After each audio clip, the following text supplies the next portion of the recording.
You have so much more hair than us. Like way much more hair than us. And that is exactly how we're starting this podcast. You guys go to the same barber. No. Me. Oh, yeah, me. The me barber. You go to that me barbershop. That's all right. It's a good barber. Me is good. I know the guy. Me tips well. Me tips well. Me doesn't tip well at all. My guy's a shyster. Cheap. He's cheap as My shit. guy's cheap. I swear he nicks me on purpose every time. Yeah, you got that spot. I got that spot. I'll tell you what spot. I got all these spots in my head. I got attacked by mosquitoes. I see that.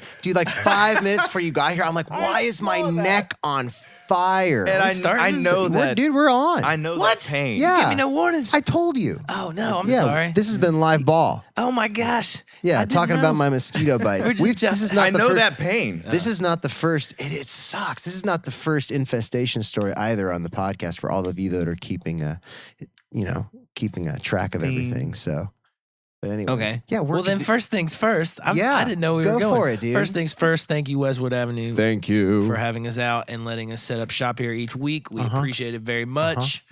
If you got any marketing needs, advertising needs, video production, photography production. If you need any of that stuff. If you need any of that stuff, You know some guys. hit up Westwood Avenue, westwoodavenue.com. Thank you very much Yeah.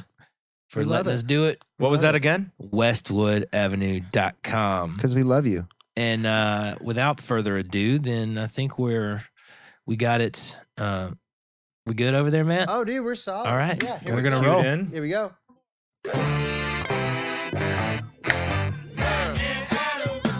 I just want to hear that in the cans a little bit better. Yeah. What? We got like celebrity status. Celebrity in the house tonight, folks. If you're in Nashville. All right. This is sweet. They got the stuff.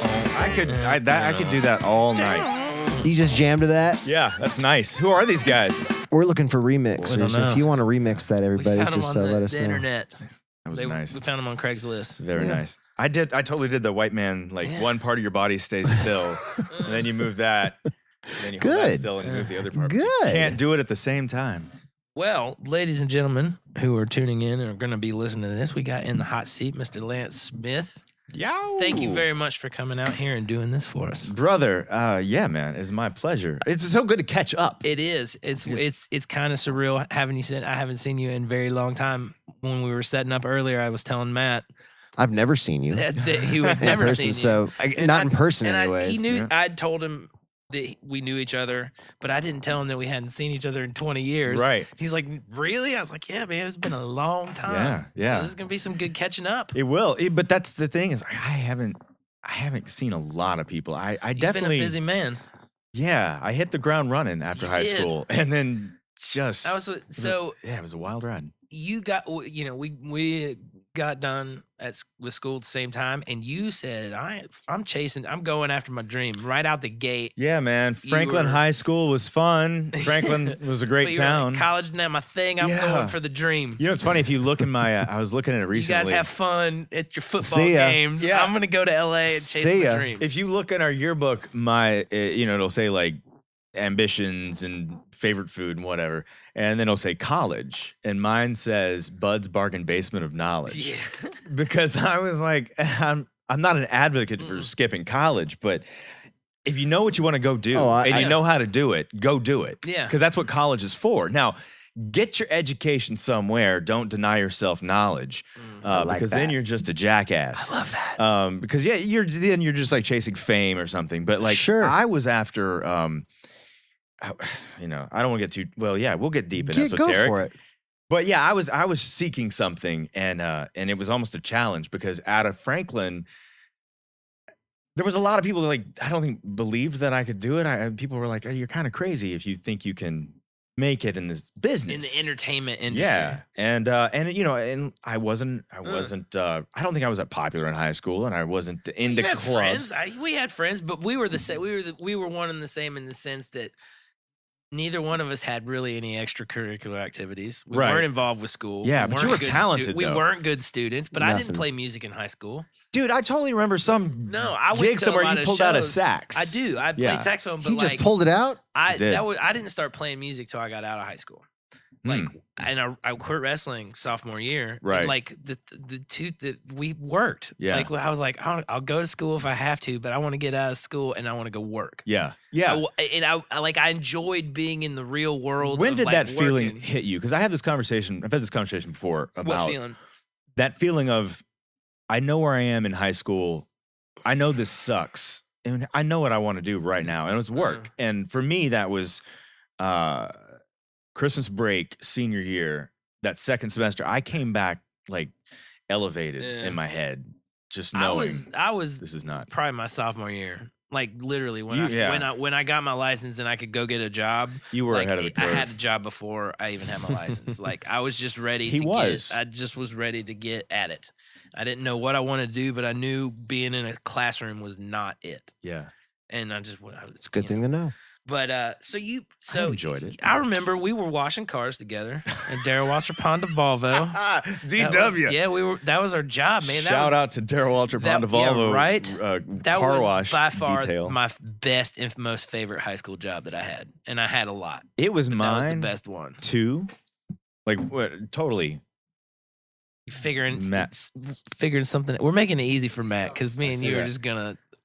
Is this weird, Matt? Shoot When the this, shit. when like, does this? Are we being too like? Oh, he'll chime in. No, I'll He'll chime in. I'm listening. I'm letting. This is about you. This isn't about me. Well, no, it's just funny because we're going to be talking all this anyway. Well- Yeah, Daryl Waltrip. So we worked at a car detail shop at Daryl Waltrip, and I got made. I remember. I'll never forget this. They made me the manager, and I was Yeah. so stressed about because being I was the manager. 18 years old, and they pressured me. Yeah. And it was I don't know To manage a bunch of jackass high school kids washing cars, And we you were. barely one. I was not I one was yourself. one. I was a jackass That's always too. fun. I was a complete jackass. I would go. Oh my god, the things And we we're did. back. Yeah. See, Anyway, they don't even know. They don't even know, Yeah. folks. He was dicking around one night, and we had to get so many cars done, and I just got my ass reamed by the manager. And I come around the corner, and it was like a scene out of Superbad. You and Ricky Yeah. were doing. Oh my god! I look back on that, and I was like, "What are you doing?" We're like shooting. One of the things we like to do is shoot ball bearings with slingshots at things and see where they ricochet. It wasn't very smart at all. Basically, this was total Fast Times at Ridgemont High style. That was Nice. That was employment. a good job. It was. It was, but where I was going with that's the starting point. Because I remember you telling me, I'm gonna go to LA and be an actor. And I mean, I'll admit it. I was like, all right, good luck. Yeah. I was, Why wouldn't that be your reaction? Yeah. I mean, What do you know of me I to mean, I've do seen something Welcome like to that? the Jungle. I know what happens. And Adam, let me tell you, that's exactly what Yeah, happened. right. But you went out there, and then the next thing I know, I hear you're doing the MCing for the Dixie Chicks. All right, right. Was that yeah. the first thing that you got? Yeah, so I go to LA. Was that before or after Munchies? Munchies. Isn't that what it's called? Isn't that Munchies? What was the name of that movie? There's a movie you Were were you in a movie Was that- called Munchies? No, it was Under my porn name. no. Hold on. Hold on. It's not called Munchies. Which, ironically enough, is Lance Smith. Sorry, that's just No, what's your- on. your- That's just what I'm thinking your- right now. I your know that was a porn Freudian name- slip. Your porn name is your. Yeah, Munchies. It says that you were in this movie Oh, is Munchies this- in 1987. No, because that would make me. That would make me 9 years old. You weren't in that movie was- when you were 9 years old? Because I- it you know shows what? everything. It shows the Daily Buzz. It shows your other stuff. It that you were really in. does. Delta I'm looking at Farce. that right now. So it shows that Munchies. you were in Munchies. It said that you played. I bet you go to my IMDb page, it won't say I was on it. That's That was just funny. that's Right a here. Google thing. Yeah, You just I'll think take it's a it, Google. but- All right, and I'll Cool. take it. And then where are my damn royalties? Yeah. You were with. I mean, 'Cause- yeah, it's a big deal. I was probably that little Harvey thing. Korman, man, Blazing Saddles. I Hold on, was let me pull it up for Writer, everybody look, just so they look, can- writers. See, it says I'm the writer of the screenplay. No way. Hold on. I was gotta. I was a prodigy. I No. was this 9-year-old whiz kid that knew how to make Hollywood trash. 80s Hollywood. That is awesome. horror It's movie. seriously. It says that That's you were all great. Well, I want my royalties, That's so I funny. got to talk to the Writers space Guild. archaeologist. Anyway, But how so did you end up at the Dixie Chicks? yeah, so I go to LA and I get a job as an extra because the first thing, like I was learning to act because I was still not a good actor, and I don't even think I am to this day. But I was going to classes, and then I got a job as an extra central casting because I wanted to get experience on true Hollywood sets, movie sets, TV sets, whatever. And it was amazing. And you go out there, you sign up for central casting, you give them, headshots, they take pictures of your profile, they write down you are a type. They write a number on your thigh. Yeah. You're branded. They just right. They send you out to pasture and then they stud you. They introduce you to the Illuminati. Right. But everyone knows that. I just did it. But everyone knows that. I'm in. So you got it typed. What was your Anyway, type? I was 19, 20 years old. Yeah. You're that boy next door.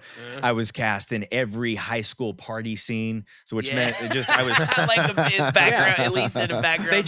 They bring there's like 30, 40 of us that we have red solo cups. I'm like standing with a really hot girl who in real life is totally out of my league, and she's so put out that she's not near the star up front, right? Shaking her what she's got, and I'm just staring at her, and the second AD's like, all right.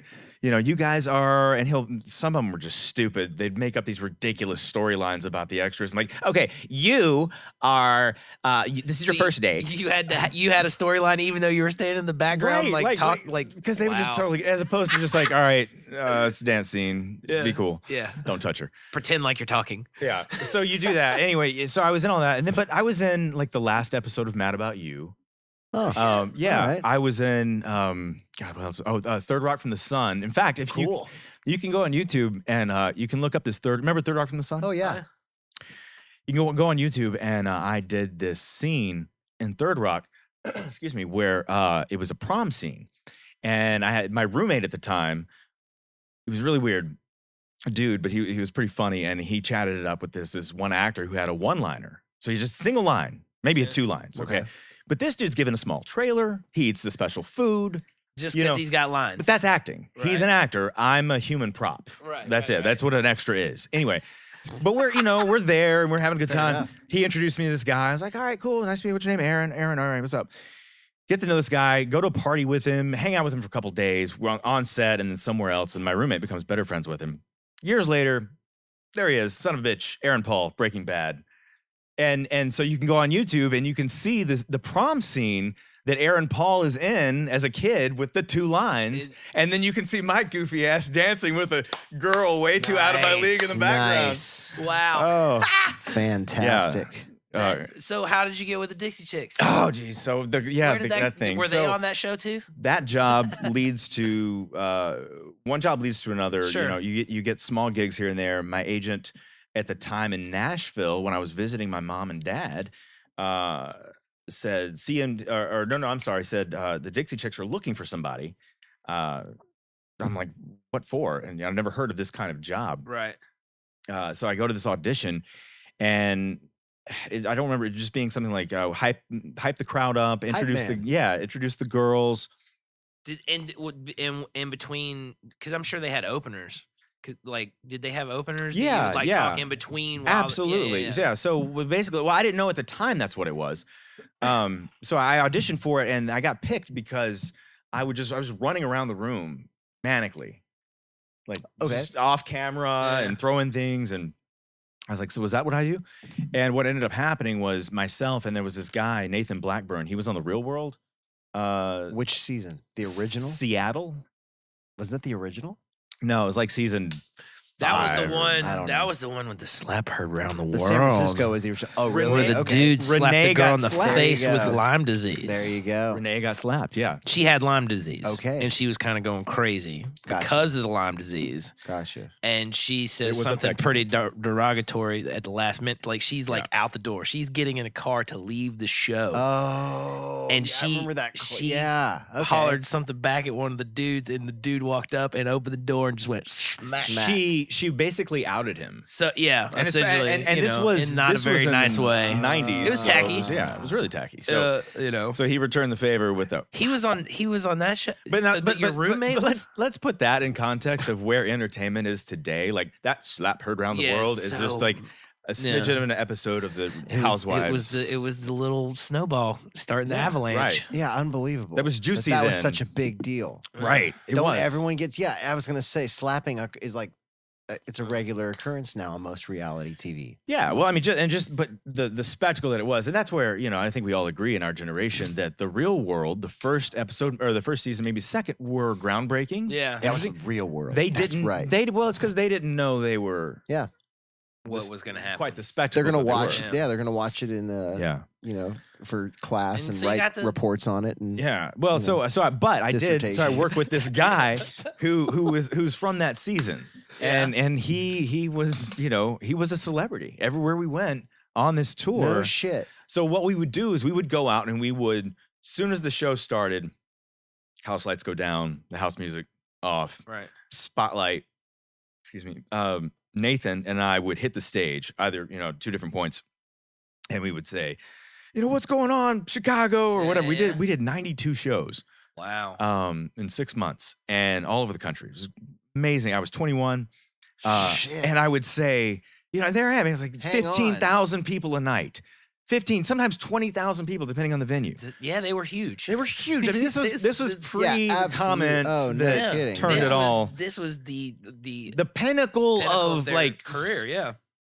like that sugary pop Nashville thing. Oh, It was like yeah, a feel good absolutely. They were country awesome. music was Yeah. anyway. They were at the peak, and that tour, that Fly tour, was it. And so these fans were just so rabid, and I was so caught up in the energy, and I'd introduce him, and the girls would go crazy, and we did. So we'd introduce the opening act, they'd play. And then once the opening act was done, there's the 30-minute set change. Sure. Well, during that time, the girls, the Dixie Chicks, wanted more show.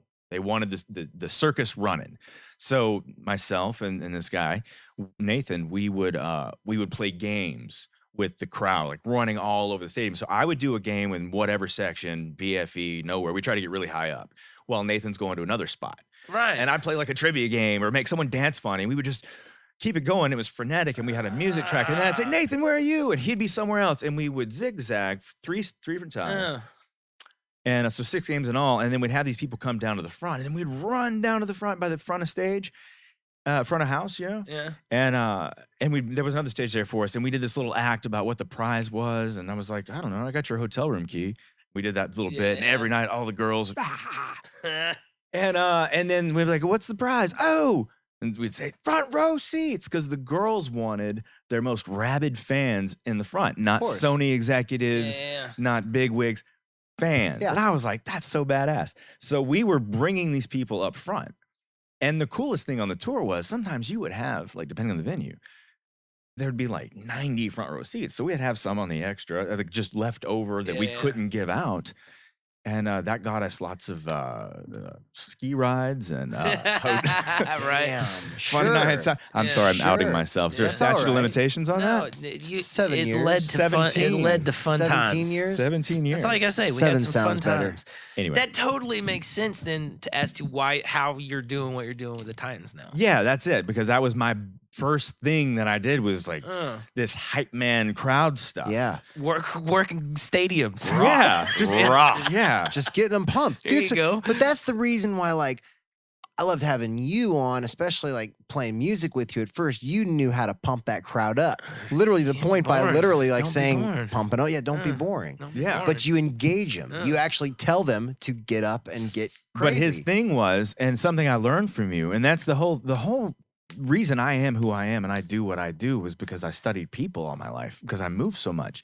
And you're a really unique individual, and I always notice that about you. And the reason he's able to do that, and the reason I'm able to, is no fear. You don't have a fear of it. No, you can't care what people think about you. And you don't. No, But I don't. In high school, I did.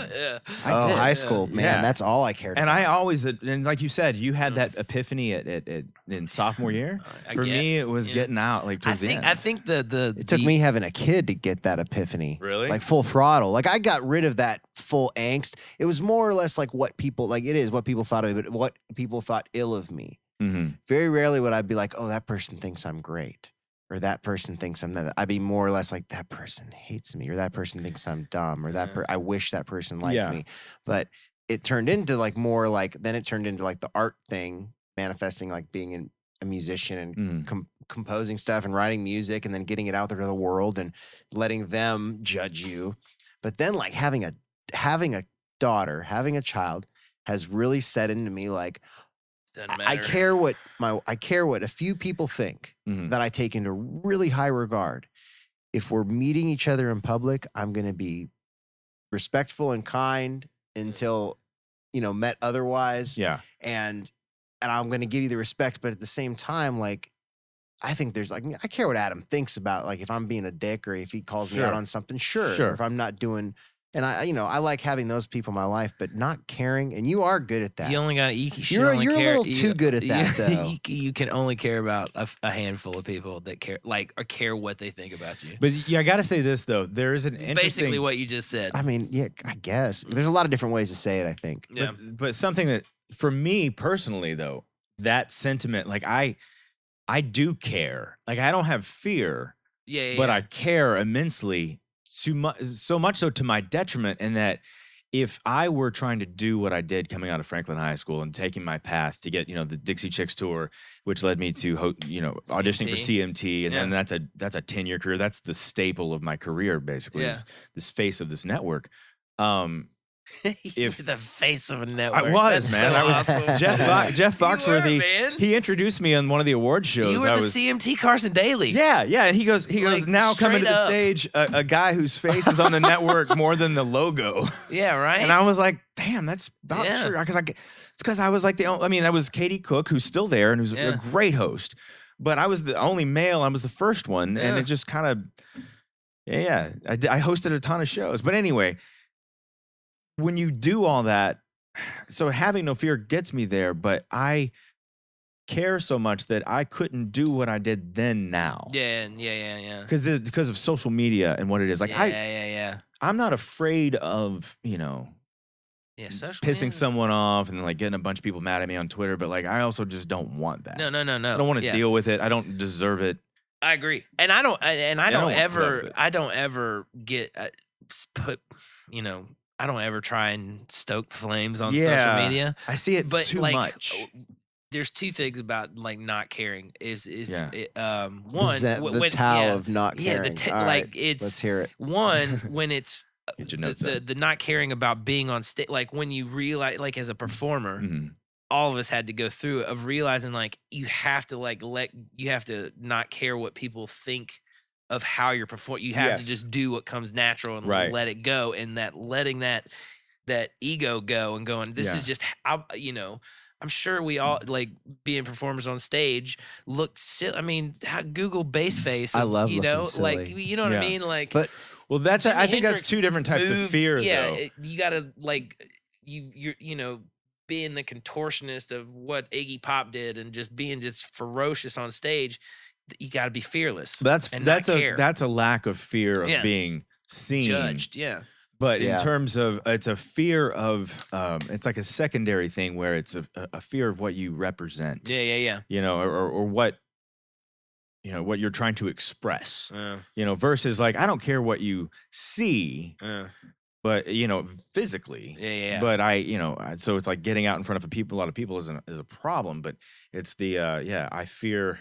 And then you get that fuck you money, and you can do it and say whatever you want to. My former manager used to say that, man. And you're helping us get there, folks. When you get that fuck you money, you can just be whoever you want to be. My old manager used to say that a lot. So you did the Dixie Chicks, and then you went straight to CMT, or like I ended the tour and I was heading back to Los Angeles. Because that's where I was living. I was just visiting my folks, and so that took up 6 months of my life, which was mind blowing. Like I said, that was only 6 months. The Dixie Chicks tour, it was summer of so 2000. Much in 1 month.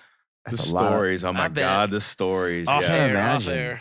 I will say I met Bill Clinton inside the Oval Office. I shook his hand in the Oval Office. Yeah, I have a picture of it. I was looking at that today. My parents' house is a small shrine to my career. No shit. You met Bill Clinton in the Oval Office. Yeah. It was a really surreal, man. Yeah, we were gonna get a tour of the White House. We're in D.C.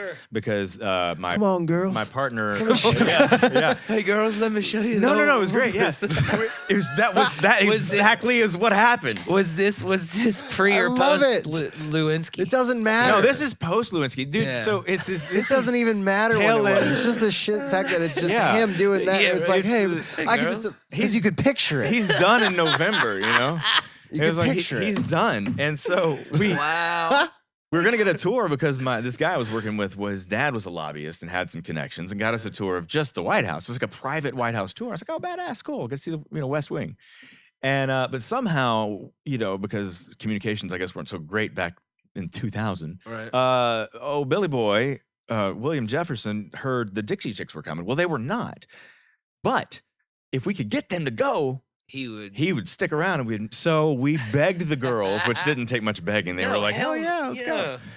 Okay. We stand outside the gates for like what feels like an hour, and I think it probably was because they had to background check everybody.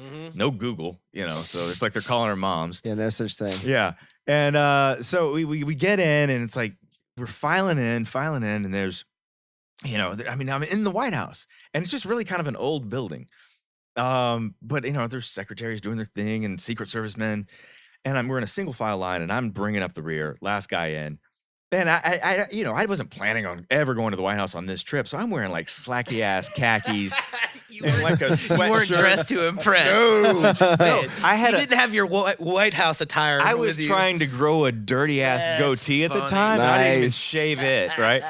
And I had this red sweatshirt and khakis. Anyway, I'm bringing up the rear, and people are saying, "Hi, Mr. President, Mr. President." Oh, found what? There's at least a connection. There we go. He's found Lance and Hillary on the campaign trail in 08. Wow. Yeah. I should have told her I voted for Obama. That's crazy. Oh no, you shouldn't have. So I'm bringing up the rear, and they're all shaking his hand, and I'm like, oh, how do I address this guy? And I go over the Secret Service agent standing right there. I said, Mr. President. I said, how do I address him? And he says, Mr. President. I said, okay. I'm getting there, and it's President. And it's like Mr. President. And finally comes to me, and there he is, and he's tall. Yeah, he's tall, and he's a larger than life figure, and he's got that smile. I mean, he is the guy you expect him to be, and he's still, he's still relatively young then. Anyway, he's smiling. He sticks out his hand, and I shake his hand, and I go, Lance. Like, you get that down first. Yeah. And he smiled, and he kind of chuckled like, you jackass. You introduced yourself. And he said, is that Blake Shelton? Well, you knew who it is. Damn, dude. He knew you knew who he was. He didn't need an introduction. Right. I'm Lance. Nice to meet you. Dolly. Nice to meet you, Billy. Yeah. Anyway, it was Do you have a funny. Dolly story? I mean, she was on the way out. You should have said, if you'd have gone, nice to meet you, Billy. Good job. I should have slapped him in the ass. But no, like, oh, I remember. So it's like 12 of us, right? You've been choked out on a wrestling match? Man. Dude, we went to high school with him. What? With who? With James Cox. That's James Cox on the right. He's I'm not a wrestling fan. Sorry, James. I don't remember. Are you serious? You do. I'm sure. Yeah, man. That's a crazy life, huh? I didn't know James that. Cox. That's awesome. Wrestler. Anyway, so I'm multitasking. So yes, I'm all over the place. I am. I'm in there. We're talking with Bill, and I am taking pictures. I've got a wind up disposable camera. I didn't even have a cell. I didn't own a cell phone in 2000. Sure. Anyway, so I'm like taking pictures of the doorknob and that little secret door and the desk, the Resolute desk that JFK sat at, and I noticed like he had a Diet Coke can with no coaster, and I was like, dude, coaster on the desk. Come I didn't say anything. Billy. And then all of a sudden the room's kind of quiet, and we hear, would y'all like some Godiva chocolates? No. And he's offering everyone chocolates. No. And we're like, yes, yeah, I'll take a chocolate. God. Billy. That's amazing. And I remember one of the girls, I think it was Emily. No, maybe it was Marty, fiddle player. Said she was looking at a picture, and he was holding something, and she goes, "That looks like a bong, Bill." Yes. Anyway, he's calling him out, and he had a sense of humor about it. Yeah, I'm sure. Yeah. So anyway, the Chicks tour, it was a highlight. I met a lot of people. You guys want some Godiva? I was in Detroit 2 weeks later, and Put some Himalayan salt on this one. Rosie O'Donnell was visiting the girls. A lot of celebrities would stop in whatever city. And Rosie O'Donnell was there. And, she was kind of at the peak of like her show and stuff. And I'm trying to be an actor. So I actually shaved. Because Rosie. Okay, sure. I had the chance to shave for Bill. But I was like, forget it. I'm gonna schlub it up. That's like, Rosie might like me. And then you landed at CMT and had 10 years of meeting country artists. So after the tour was done, it was like we just saw. 3 months. Right? 3 months of of hanging out before I was about to go about LA, and then they said CMT's looking for somebody. MTV bought the network, so they want a Carson Daly. Yeah. And I was the country Carson. So I was thinking about Adam. this. I got this. Adam, hold on. I got this question. Hold on. No, hold on really quick, Adam. Okay. We've arrived. How so? Because Lance Smith is like sitting here in between us, like in a pro. A pro. You're like the Carson Daly you gotta, of country music television. Nashville celeb. That's like definitely the highest profile person we've had on for sure. I'm gonna weep. I'm gonna cry to sleep. I made it. You are. Mama, no, but I got made a question it. for you, and I was thinking about this, and I'm wondering if anybody is, maybe since most people maybe not know that you wanted to be an actor, they wouldn't think about it this way. Right. But do you approach, so when you because you went from being an MC in a stadium and a hype man, and that you like, and then you had to go be on TV, and you didn't know marks. Well, I guess you did to a certain extent, but did you approach that as like an acting role? Or like, I know how to play this part. Oh, so here we go. You know what I'm saying? This is about to unlock Pandora's box. Here we go. But Hang on, I folks. thought about it. I was like, maybe he just approached being that VJ. Like, we grew up watching MTV. Like, we knew how to. I knew what MTV VJs did. Yeah, you know what I mean. So like, if you just went and studied them and go, I can. Okay, this I'm going to play this character. So that is 98% of it, man. That is because that's all I did. That's what I do on stage. Yeah. Study the greats. Exactly. So make believe. I really think our generation is super special in terms of what we live in today, because we're the last sort of generation to really know that world. Yeah. Pre-internet. Right. Andy Warhol's 50 Minutes of Fame that everybody has in the future. Yeah. It was a different thing. And so if to be on any screen, be it television or film, there were pathways. Yeah. And I wanted it because I love film, wanted to be an actor. But I saw television as a stepping stone. Yeah. And it was a culture for us. MTV guided us. Sure. I remember, so there's this little town in Tennessee. No, not in my parents' house. What's that? Not in my parents' No? house. No. I had to sneak the MTV. You did, but see how important it was, though? You had to sneak it? Yeah, it was important. It was a drug, right? It was a drug. It was the channel I watched the most Sugar of. was my drug. Yeah. But Airheads and Warheads. MTV And, was definitely I was hooked. Because it was a avenue, an outlet, to the culture that we wanted, and we were creating. And that's the things that it's happening simultaneously now, but back in the day, the people wanted, the machine delivered, and the people adjusted, and the machine delivered. But it took a while. It was a process that came in waves. Erin, Tennessee is in Houston County. I don't know if you know where Erin, Tennessee. Shout out to the Shamrocks in Erin. Okay, so that's where my mom's from. I started school there as a little boy. Moved back there in the 8th grade and 9th grade. Okay, so lived there a little while. Move around a lot, in and out of Franklin.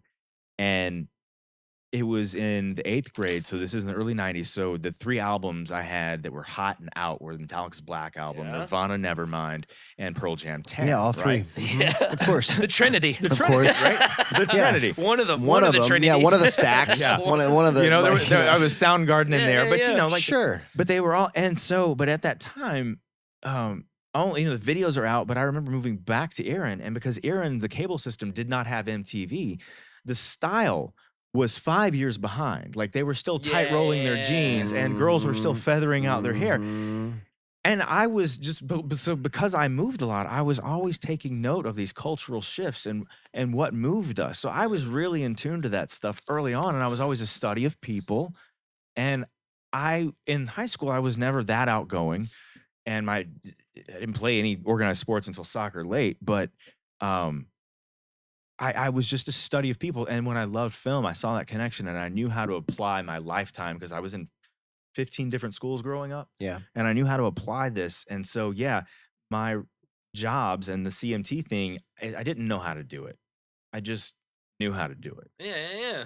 But and that's the same thing you possess, is what we're talking about. You just look and I can do that. You have that, like, you just did it. Yeah. You just did the VJ thing. Yeah. Like, sure, I can do that. And I screwed up along the way, and I learned from those mistakes, And and I look back now, I'm like, Try oh my some God, the things that weighed so heavy on me. Try some things and don't, Yeah. yeah. But I mean, so But great life though. Great, like awesome 20s. so what was it? Yeah, I bet. I mean, God. Yeah, You- that's yeah. a quote right there for me. Yeah, I mean, But- you were at all the award shows, I'm sure. Like, Mm. I mean, were you Sorta. not like? This is gonna sound like I didn't appreciate what I did. It's a system. The award show thing, like the system itself is part what drove me out. Sure. Part why I jumped ship. I love the music. I love all music, Yeah. all genres. There's Yeah. good and great and gold and Yeah. there's good stuff in everything. You can find some inspiration. Before when a car drove up that parked earlier, and they were bumping some kind of contemporary pop, Yeah. like trap whatever Mhm. song, and he was like, "Oh, is that him rolling up?" I was like, "No, he'd probably be listening to Bon Jovi." Like, I mean, I was like, he might be more likely to be jamming out to some Bon Jovi Yeah, or, no, or Poison or something. No, not that. But No, yeah. No, definitely not that. No. My tastes are wide and broad. That's the thing. Is like partly when I was leaving, the system itself, the music itself was driving me crazy. Yeah. I mean, no offense to Nashvillians, no Sure. offense to the country scene. I respect it, and I don't begrudge anyone for the things they listen to, but like look at what it's become. Sure. I saw that trend. yeah. That, the change. there's Well, they move. it's a They flow with the machine. wind. They flow where the money's going. Okay, but here's the thing. Yeah, That's no not their whim. fault. It is a business, and it is Yeah. the audience Yeah. that consumes Sure, it. yeah. Sure. So No, I respect the game. Yeah. I respect the 6 songs that sound the same Yeah. with the same 'Cause instrumentation, that's the what same. people are liking. Because that's what they want. Yeah. Okay, it's like, and so I equate it to food, and that's when you dive into something that sounds just like 15 other things that were put out, in the recent months. Yeah. This is fast food, Yeah. Totally. and so it got hard for me. People keep eating it though, to hype. They Mhm. do, and it feeds their kids, But and it's a less. job, and it's. but starting to be less. Same with music too. What we look for are the leaders, I think, though, to Mhm. say, like, I've been a diehard Lightning 100 fan yeah, they're since the the best. get-go. They're the we best. love them. So thank God. Love you, Lightning 100. Thank you for Alexa that I can just tune in when I'm washing my dishes. Yeah. There you go. Adam Culver, come on the show. Yeah, We want you Oh, on yeah. here. We're We're trying. trying to get Yeah, Adam on. he's a good talker. Yeah. But the whole country thing, I respect it. Yeah. I still respect it, but the machine itself was beginning to show. I was seeing the Matrix. So did you leave? Did you leave on your own accord? Yes. Okay. Yeah. Here's what happened. Did you just go? Oh, I can't. I'm done. I'm No. gonna I mean, do it wasn't something just else." the business and the music. I mean, and here's the deal. Going back to that, I guess in defense of what I'm saying, there can be 3 great country songs, and they can be great individually, and then they can all sound the same. And you Yeah. can say there's talent there. Yeah. There's, oh my God, the talent that exists within country music that puts Sure. out this machine of music that we get to understand. It's talent, sure. But it's the artistry that I'm looking for. Yeah, And yeah. as an artist myself, I had a hard time personally investing, and that's where the hosting thing starts to eat at your soul, because you're going on television and this is your face, and this is your name. Promoting a Yep. product. I'm not an yeah, actor yeah. selling hemorrhoid cream. Yeah, I am, Yeah. I got you. and so there were times where I'd be interviewing someone who I revered, Yeah. and I would just be feeling it on the inside. And there would be someone that I'd be interviewing that I know would be gone in an instant, Yeah. wasn't a nice Yeah. person, Sure. and was just playing something that was fed to them. And I Yeah. still have to treat them with the same reverence. Yeah, and yeah. that was personally That's a bummer. Yeah, you it's had- a bummer. You had to That play sucks. the game, man. okay. And so Yeah. For a while. put that I get it. on 10 years of your life and Yeah. this repetitive system. And And so you step away, and you went on. they offered me, what happened was they laid me a 3-year contract on the table. Good Yeah. money. Yeah. They paid well. And again, I didn't hate it all. There were Yeah. great parts of the job, but I needed more to feed my creative soul. So Yeah. I pitched them a particular show, like a talk show, Yeah. because their talk show wars were happening. I thought Yeah, CMT yeah, should have yeah. one. I had this idea. I wanted to kind of bring back primetime country, but hip it up, lance it up. Yeah. And they said no. And a famous quote, I won't name him, but he was high up, said, "Lance, we worked too hard to make this network look like it didn't come from Nashville."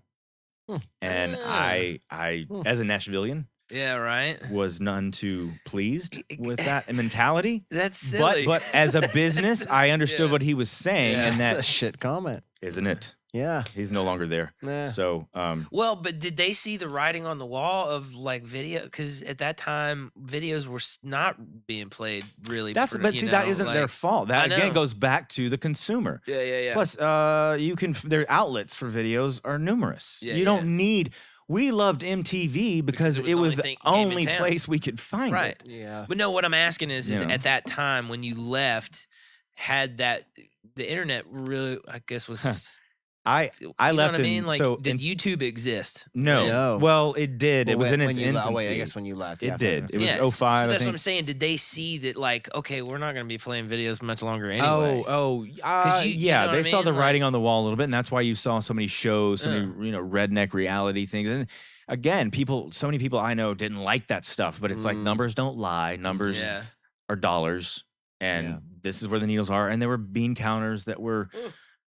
Calling the shots, and it's just the system. And so I didn't hate anyone there. Yeah. I was a little put off by that mentality and that comment. So that made I felt that was the only personal part of my leaving. But I said, well, if you don't want to do this show, I can't stay. And they said, well, we want you to do what you've been doing. And I was like, I just need more. Yeah, I've been doing it. Yeah. I want to do something different. So I bounced to LA. And that's how you do it. Sometimes, Yeah. I've done that. I've done that with jobs. I've Yeah. like said, this is what I want to stay, and not gotten it. But like, you can't do that unless you're willing to walk away. Yeah. I mean, people like you can't go. This is what I want. Yeah. And they go, no, we want you to keep doing the same thing. Okay. Okay. Because Yeah. then they got you. They got you, Yeah. and it was hard. And my ex-wife, she was my ex-wife, then my wife, was very concerned, and as she should have been. Yeah, right. But I was going through a lot of personal stuff too. It wasn't so. I respect CMT. I love CMT. I love the people there. Love the town. Love the music. Happy, proud of what it has all become. Yeah. I just didn't want to be a part of it, invested so personally anymore. Sure. So, I love coming back, and the whole hosting thing, I began to realize, because you invest so much of yourself personally, if I was going to host something, I really, really needed to be invested in it personally. So my Titans gig, when it came about 2 years ago, this is my third year with the team, it was a no-brainer. Yeah, I love football. Yeah, Die hard. I'm gonna get a bottle of water. Well, you're drinking the Coors Light right there. Yeah. I think that's the official sponsor of the NFL, isn't it? Not. Is it? I mean, I think it is. I don't know. It might not be, but I used to be just. What was that? I'm good. I'm solid. You got I'm good. pizza? I go for some pizza. I go for some. No, I'm just kidding. So let's segue then into yes. should I hit the segue? Yeah, we've had a few segues and we've missed our chances. I'm a chatty Cathy when I No, drink it's good. beer. I mean, No, you're good. It's perfect. But we've got segue music. Yeah, like. And it just rolls like that really quick. And then you were at the Titans. Yeah. God, that's brilliant. Yeah, right. We needed. We've missed a few It's just- cues. that's all right. It's all good though. Do you do any post work? No, As minimal as possible. no, because we always say segue, blah, and sometimes it doesn't Sometimes work. it doesn't Our work. system, it's getting there. Nah, we're like it's like the Wayne's World of the podcast network. We're just not. Do it live. We're doing it live. We're schlubbing it. We're doing it live. Did you ever have one of those moments? Or when have. that happened, did you like? Oh my would God. that become a joke? Did you ever have any moments where the Okay, camera's so- rolling? Are we gonna see any tape of you So- blowing your shit behind the I've scenes? been so good about there's no dick pics of me out there. Like I've known from the beginning, Yeah, you yeah, don't yeah. like. Yeah. I know I've said some stuff tonight. I've been more open with you guys than I think I have been anywhere. Cool. And talking about just the CMT things, like and the That's a Nashville quote thing. pull right there. Just being honest, Yeah, you yeah. know. But I don't think I'm. None of them are gonna watch this anyway. Well, Maybe. but see that you Probably can't have not. that mentality. Yeah, I Like, you know, have to You're have right. the You're mentality. absolutely right. Anyway, so They're always watching. but so there are no moments like that. But I've had those moments where That's some funny shit, man. I've been lit up. doing it live. Yeah, dude. I was on a morning show. So I go to LA.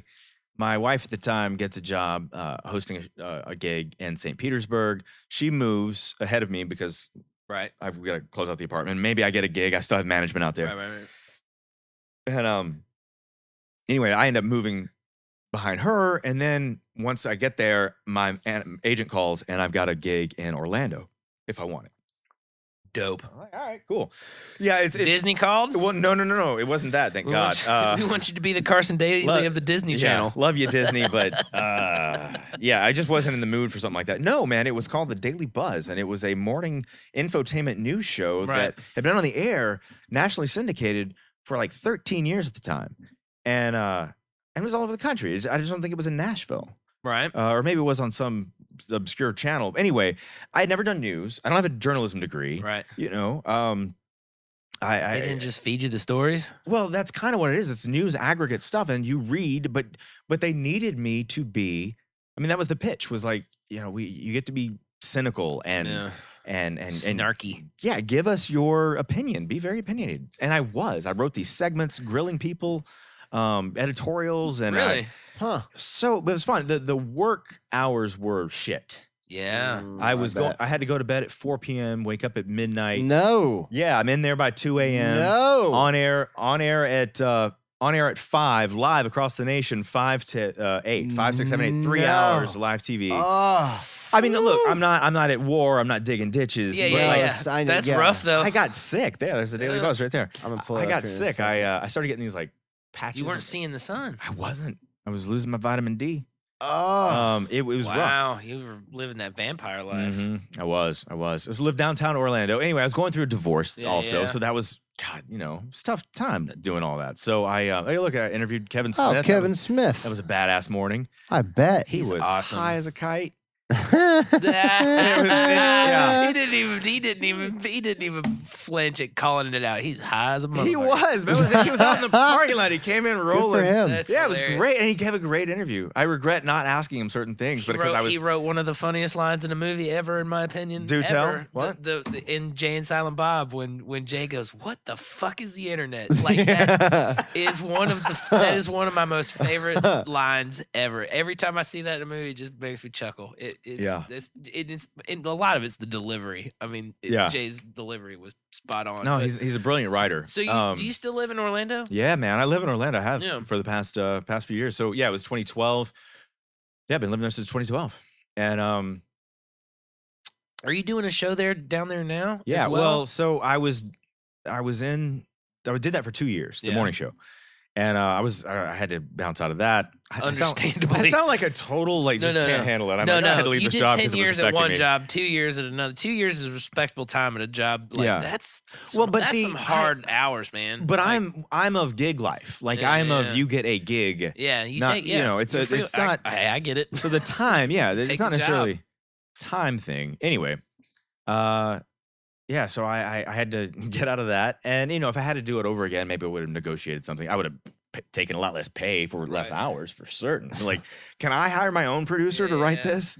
Because it was just this repetitive thing. Yeah. So I left that, but yeah, they've restarted the brand, and so it is the Daily Buzz once again, and I am a host on it. I am a host on this. It's not daily though; it's weekly. But they're calling it the Daily Buzz because you can get your Daily Buzz on the Facebook page. Gotcha. Oh. Yeah, so it's a news infotainment kind of thing. Daily Buzz once a week.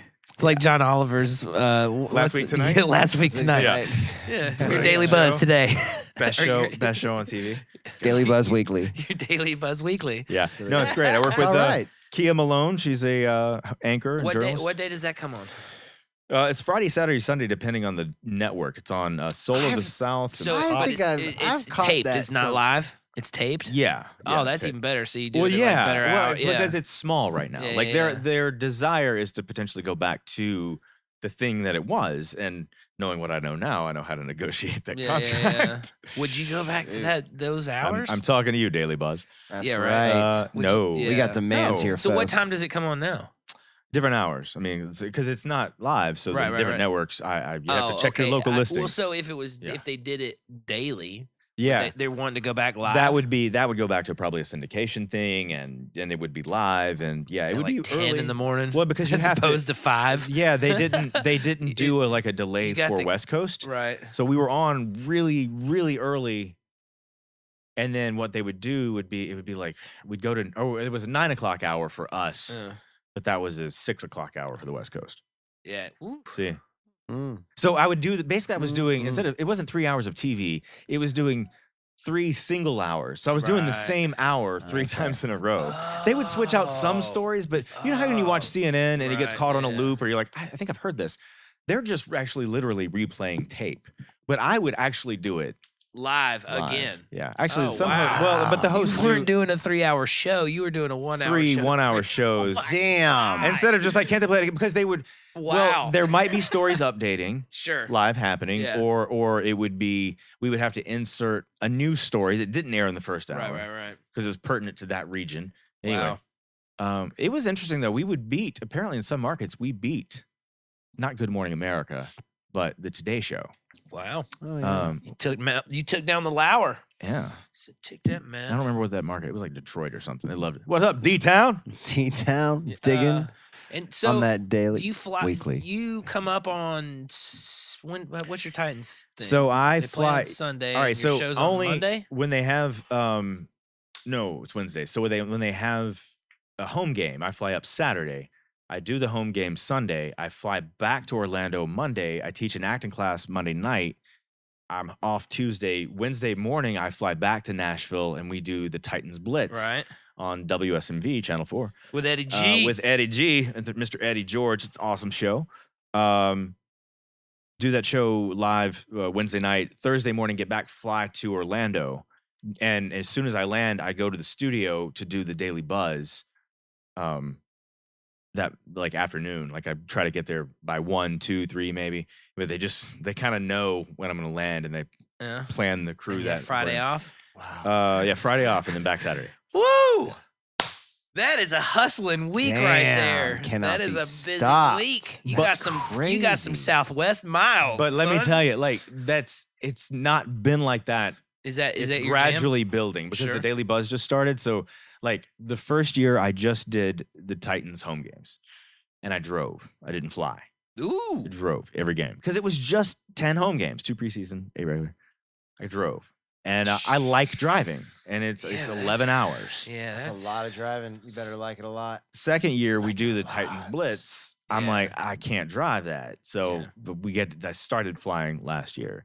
This year I've got all that plus the buzz. So I'm like, I keep adding. Yeah, but that's 3. Hey, that's awesome, dude. It's a lot of fun because circling back to where we started.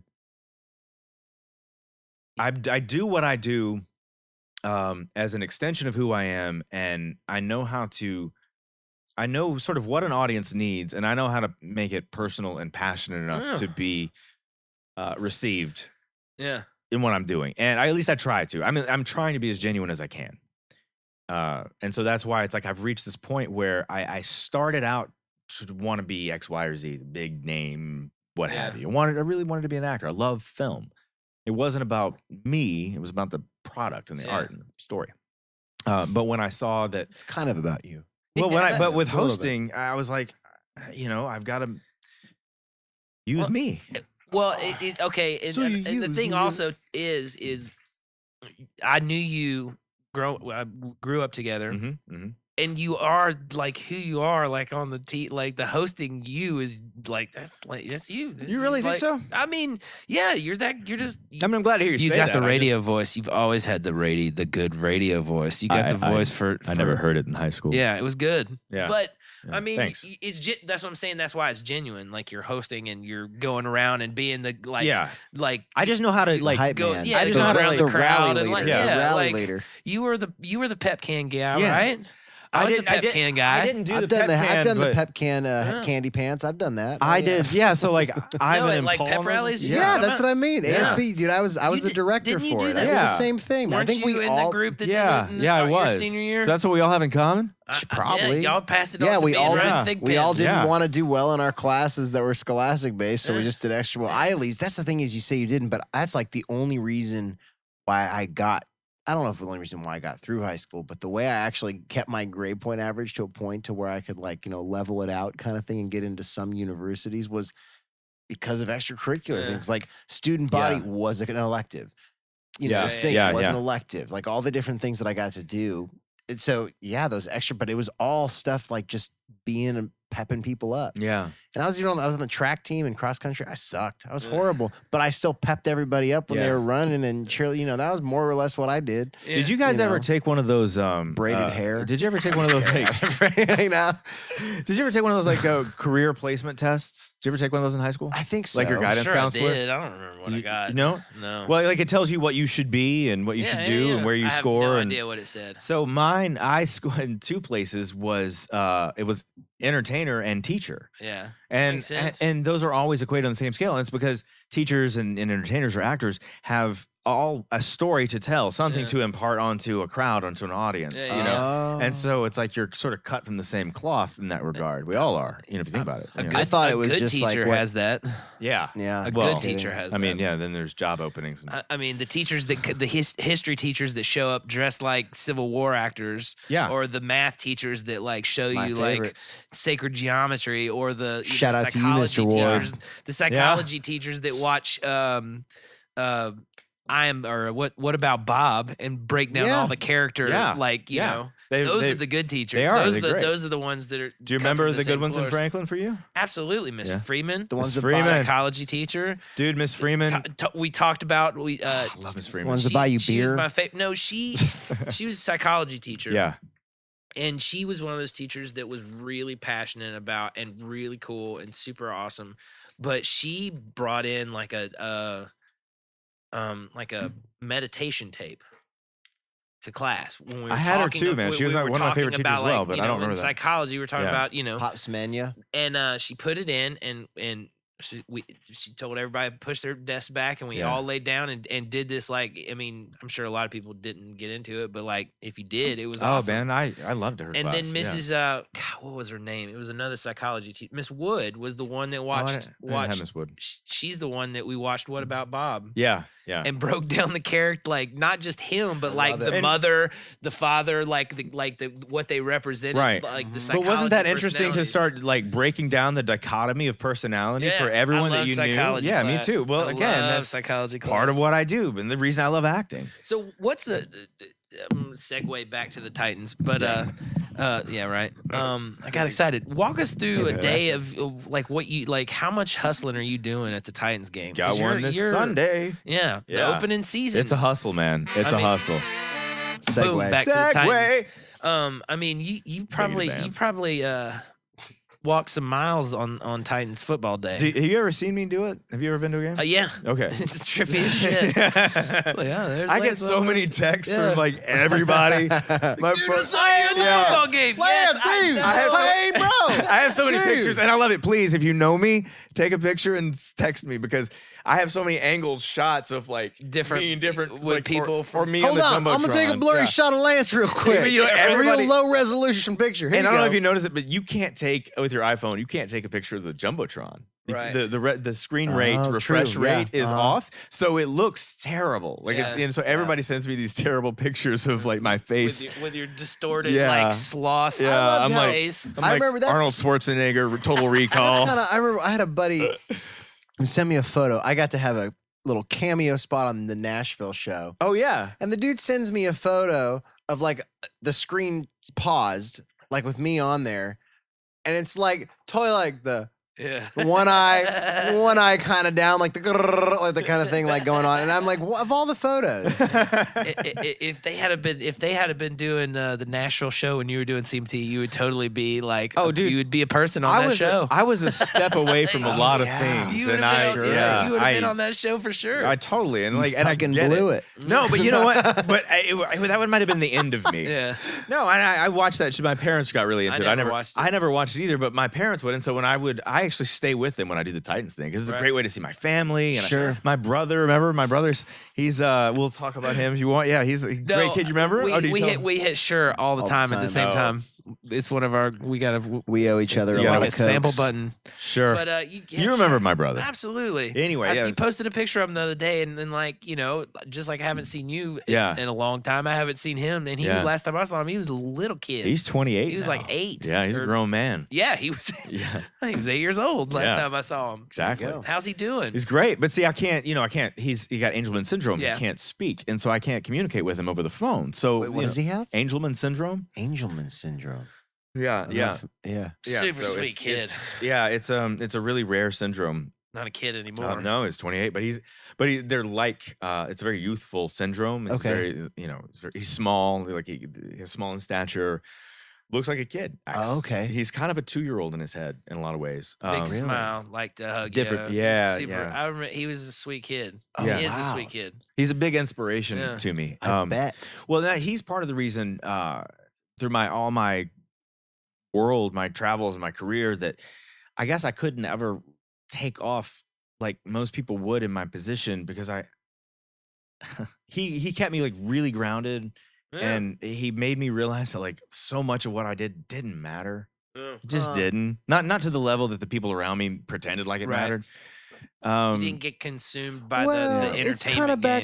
game. If I can tie it back to a little bit of that perspective thing of the things that help make you not really care what other people think. Yeah. Right. But it gets you. It's more or less tied to. You say it that way, it sounds crass to some people. I yeah. get it, but to say it more or less that you really, you What do you mean are- that things don't matter? Yeah. No, it's not so Yeah. much that things don't matter. You look at it as like you look at the things that are really important, Yeah, the things that true. really do matter, and those are True. the thing and the people's opinions who really do matter. It doesn't Right. matter about but to have that, so to have those moments to grow you up Yeah. and to like say like, hey, look, Yeah. this is where I can only imagine. Yeah, and that's just it. It's like, I did what I did and I loved my job, but the hype of it, I just didn't get into. Yeah. And there was, there's this giant facade that goes with it. And then Taylor, my brother, is so real. Yeah. And the things that matter to him, are so important and they're minuscule to us. But yeah, anyway, so Mm. he grounded me. That's awesome. Yeah. But so 28. It's so weird. It's just like yeah. It's How did we get on family? I was talking to the Titans thing. well, but we were talking about We you going jump back around and forth. like Yes. You were saying, crazy. I stay with my parents I- because damn, you're good. and yeah, you stay with your parents. You get to see them, and it's a good way to come back. Do you have any desire to move back to Nashville?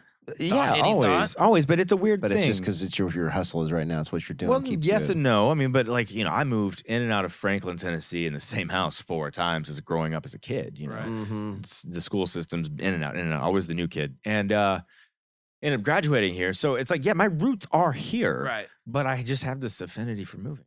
Right. Uh, well, but yeah, I it's in mean, your blood, but man. your Yeah. root, but I'm a your nomad. roots are Yep. here. You've gone and come back, but Mhm. like And you I had do. you had a 10-year stint of being here for Mhm. living Mhm. here back Yeah. in your root. So I'm just saying, like, it seems like between the Mhm. Titans thing's only during the Yeah, it's during the season. When but I've got I like mean- the thing about it is Orlando's grown on me. My Yeah. wife's from Florida. We've got kids in school there. it's Like, pretty now. So y'all and are that's the y'all about to thing. get a bunch of I am rain. the husband of the year because she is 8 months pregnant, and I'm drinking And a beer in Nashville, Tennessee. at a podcast, and she's Big deal. a Yeah. hurricane. Thanks, but, honey. But I should go Orlando's like right in home. the Lord, you're No, gonna the get last some thing I saw, rain. it's gonna be pretty gnarly. I'm pretty worried actually. Yeah, really? No, it's Um, dude. No, this is yeah. I know it's bad, but like Orlando's like kind of No, right in the middle no. of the state. All right, so It's still Isn't gonna be cat. They're saying It's the winds. It's the winds for us. It's the winds because we're elevated enough. Flooding's not a problem. Right. We're not. You're gonna get some there's rains, Lower level.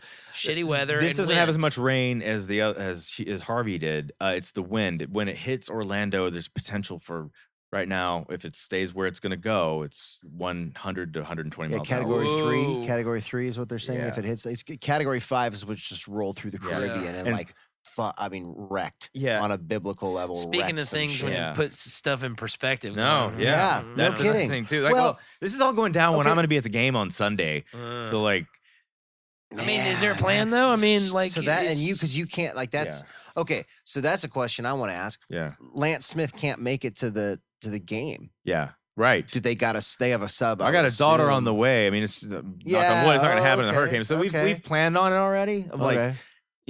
we're gonna kind of know basically. I'm just asking if they need a guy. Yeah, yeah, I'm, right, not, right. I'm not big on football, but I can run around like a jackass. Done. I can Do it. Not to say entertain you're a the crowd. jackass. No, I that's can what run I around do. like a jackass. That's I what was I just saying, do. you know what you know. Yeah, And We'll pull but- the Lance and Steven move. Run one on one side and one on the other. Oh, there yeah, we the go. Dixie We'll Chicks just, thing, hey, get us exactly. both. We come in a package. Yeah. yeah. No, know what I mean? yeah. For half there's- the money. There's a plan. There is a plan. Yeah, I mean, yeah, that's But yeah, no. So like, I the money. left, and we didn't think it was going to be this bad when I left. So as Right. I've been here, it's gotten worse. And I'm like, do I go home? Do I not? Do I get her? We can't have her on the road because the interstates are parking lots right now, Right. and her in a car is not going to work. because she's really You got uncomfortable. family Oh down no, there? Yeah, no, we're good. There's a generator. There's a family that's staying at the house. All the Okay. kids are bunking together.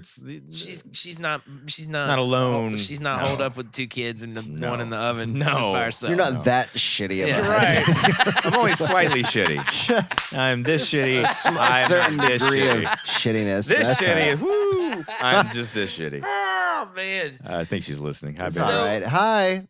But you mentioned full disclosure, neither me nor Matt are big football fans. We That's don't cool. we don't do the sports that much. Used But to be. you said like when I started when I saw you doing the CMT thing, I was like, okay, you know music and all that kind of stuff. Sure, right. But like when I saw you talking football, I was like, I didn't remember you being that big of sports a guy. big foot because I couldn't talk All football. sports I or like- just football? Just football. Yeah. And just pro football. yeah, and just so pro, okay. so I was wondering like.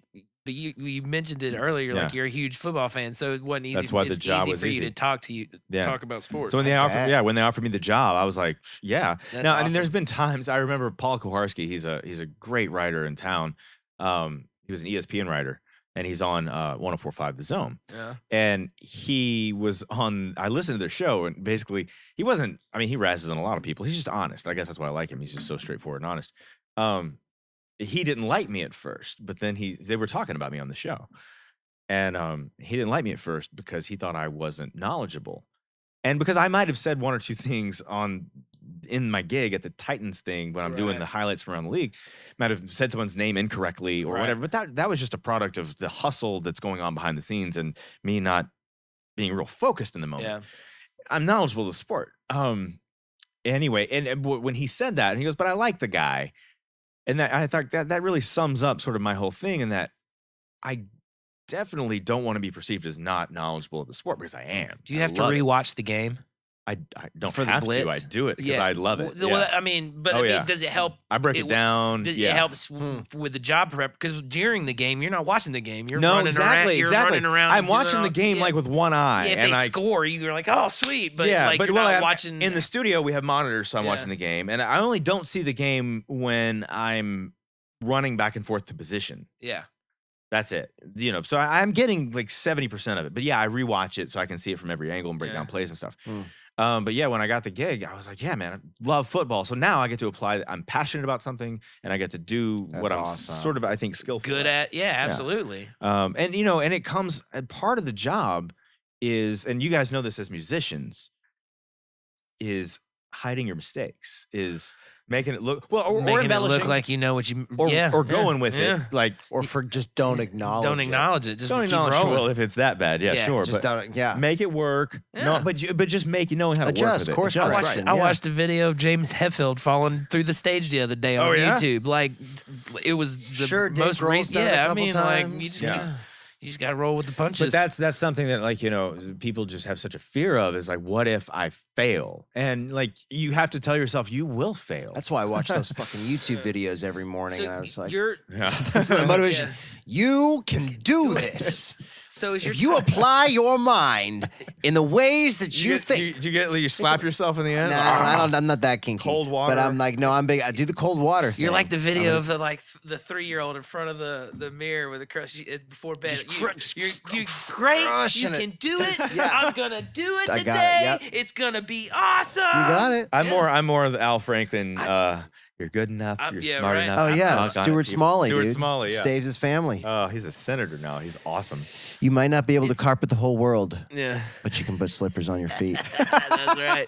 That's not the right quote, but it's something like that. Is the Blitz live? Did you Blitz already- is live. Yeah, Blitz is okay. live. Yeah, with Eddie George. I got I gotta say, You guys should come to the show sometime. I would love to come to the show. Yeah. because I don't. I'm cool to watching see. it like. Yeah. Can I come too, or is just Yeah. Adam?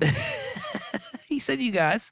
Oh, he said you guys. Yeah. I thought he just said you can I come. said, you No. guys. You were looking at I you. would love I to wanna come. make sure. I'd love to You come guys. check That'd be out cool. the show. Yeah. I've Don't bring like because I Eddie used George. Yes, that's I cool. used to get care it. about football. I really did. Like I was into it for a long time, and then it All was right, just yeah. one of those things where I was just like, I'm calling my stopped- roommate. I I just had a stopped room- watching it. I had a just roommate- lost interest in sports in general. I had a roommate that would watch Yeah. high school on Friday, Oh wow, that's into it. College College on on Saturday. Saturday. Yeah. pro on football, and would like Bogart the TV. Yeah. the Oh yeah, entire it's a time, like, religion. hardcore. It's a religion. And he did all the Tom, I'm talking about you. I'm calling you out, Tommy buddy. boy. That's what it is. Tom. He Call loves me. he loves it. And that's cool. Call me. We'll but talk. he ruined it Yeah. for me. Do you Like, do you ruined fantasy it. football? Oh yeah, big Yeah? time, big time, big time. See, I Well, just don't part do of it. they don't. I'm not doing it this year with DraftKings, but DraftKings was basically underwriting my paycheck in the first season because that's sort of how I got brought in. They wanted someone to do these highlights from around the league, brought to you by DraftKings. Everything's just sponsor related. Okay. But yeah, like I said, they're not doing it this year. But yeah, I was like, oh, because I know, and maybe that's why Paul thought I wasn't knowledgeable because I maybe gave a bad fantasy prep card lineup, you know. But I had some killers. Sometimes I would give the crowd like my lineup for the week. Yeah. Because you know this, and I got to. It was mine. It was for me. You know, it was like this is great. I'm not just. Yeah, I'm a huge fan, and I play fantasy football, and yeah. So some weeks I would be awesome, and so the next game, be like scored 175, totally gloating, spiking the football, and then next week I'd like lay an egg. So I was asked to do a league one time. did you do it?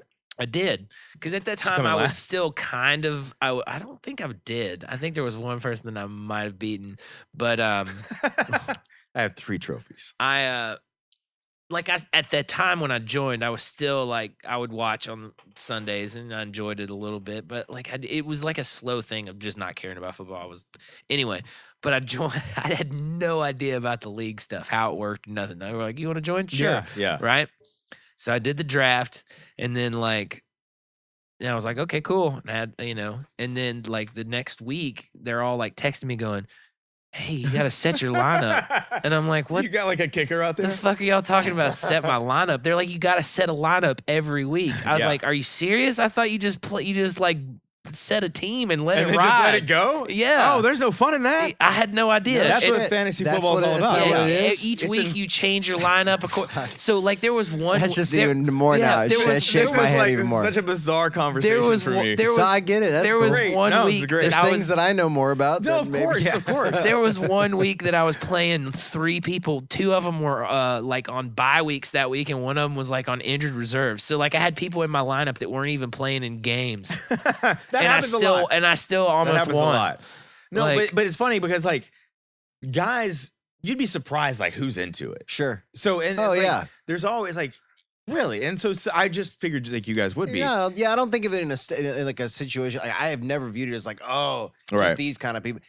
There's a lot. I know. It's a I just lot of know a types. lot of people Yeah, do it, yeah. and I mean, because I even almost joined a fantasy NHL league with my brother. Oh, right. Yeah, because that's more something that I get into and I can be. Those are behind. fun. I've done that Yeah. one. See, You have but to again, I really just know the it was sport. a lot of games. Yeah. He kept it is, and he kept going like, okay, you got to sign up here. I'm like, okay, I'll sign up. That's and then he's why- like, okay, you got to sign up here. I'm like, Yeah. okay, and fine. I'm like, dude, I'm not gonna. That's do why it. I'm not gonna DraftKings, do and it. not to plug them, but I mean, I love them. That's where you just 1 week because I started sucking at fantasy football No, plug because them. I You was if you wanna quit it, if you Bring wanna- the money. Come on, whatever y'all want. No, Brought they, to you they were by- great. I'm a user of their product. Yeah, no, they every week you set a lineup, but like it's season long.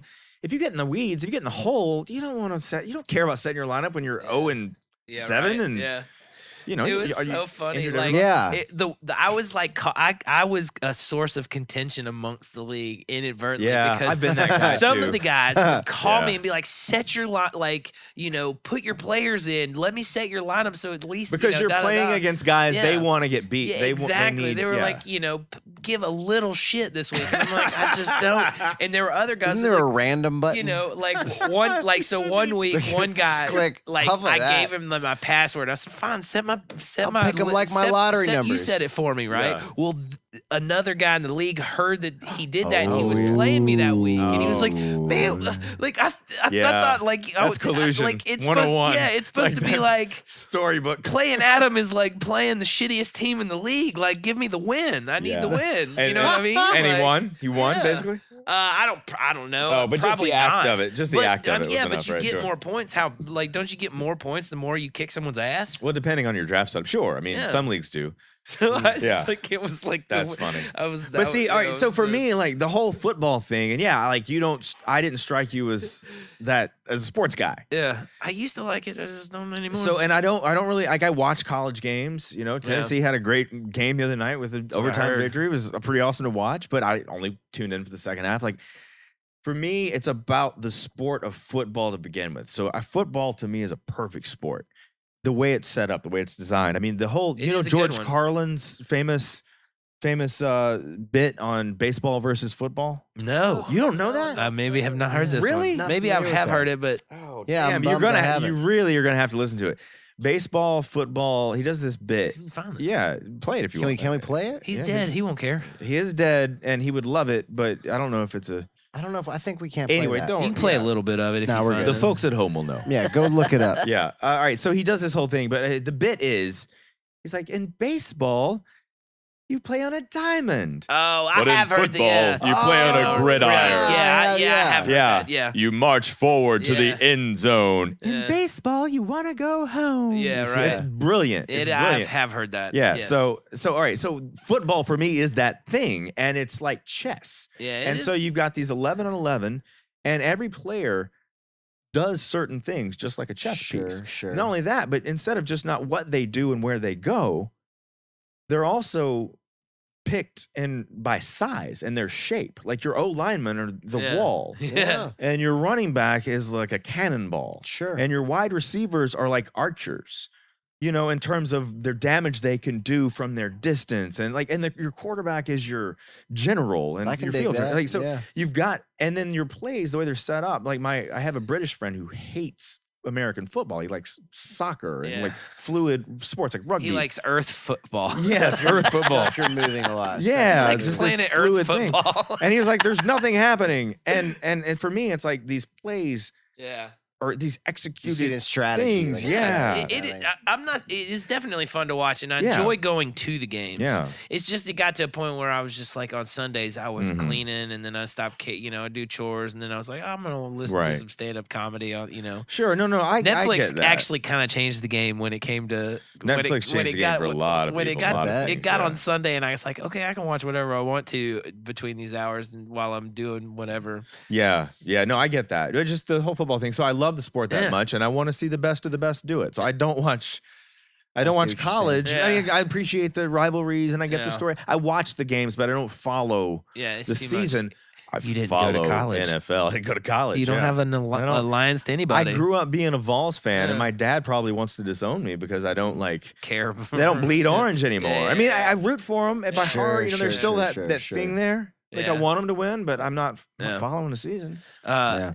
I tell you one thing of sports that still gets me. I love the World Series or like playoff baseball, like in a good Like- playoff game. Well, like that should get you, right? Yeah, like when it's down to I like basically watch Yeah. the finals Yeah. of almost any Yeah. major sporting Well, event, NBA you know. finals, Hell like the yeah. storyline's Dude, great. Most of the time, it's some really good. Yeah. Yeah, no, but see, man, that's- the intensity Yeah. of like like bottom of the ninth bases Yeah. loaded situation And or like how runner on. great- You just need one hit can win the game Yeah. or one pitch. Well, it's is been going fun to because lose the game. I've gotten to watch. Yeah. My dad made sure that like one of the things that I'm grateful is for that I got to see Tyson Yeah. box, not like Oh, live, wow. not live. Again, let me not say live, but I meant but like made sure that he was on the regular. Oh, like right, you yeah. saw Yeah. on T- Yeah. Let me rephrase that because I I said was like, no. you went to a Mike I, Tyson you were shit, ringside? I wish. What? I was ringside. I meant, no, but got to see. Yeah. Made sure that I watched Tyson fight, Holyfield fight. Made sure that I watched Gretzky. Like that was Yeah. more on my thing, but I watched him score his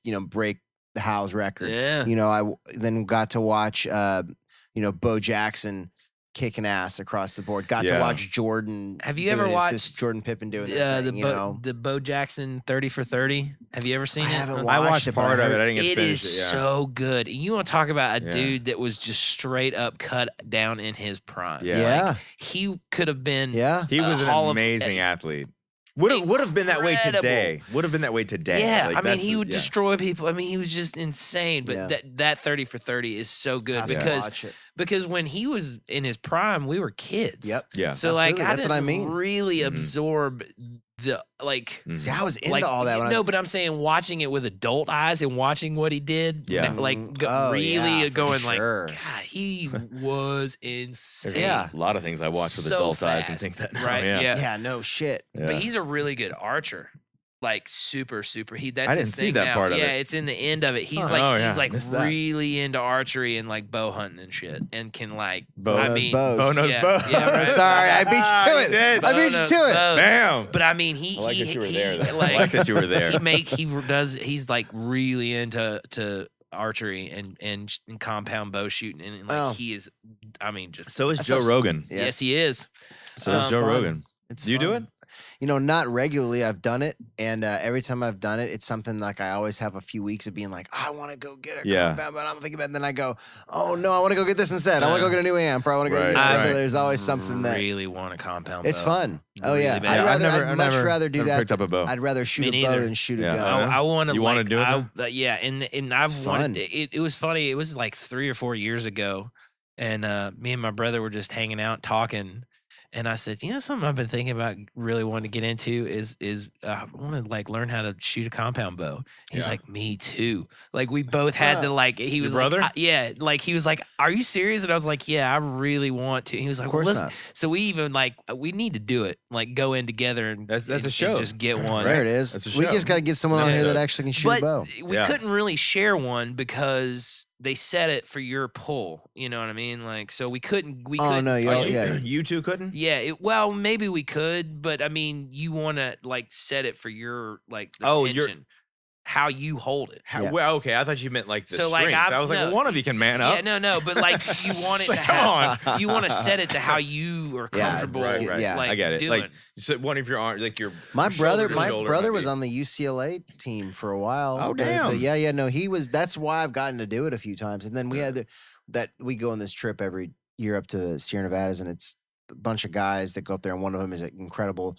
duck hunter, bow hunter. But this guy's pulled lottery to go. Like I don't know, he doesn't.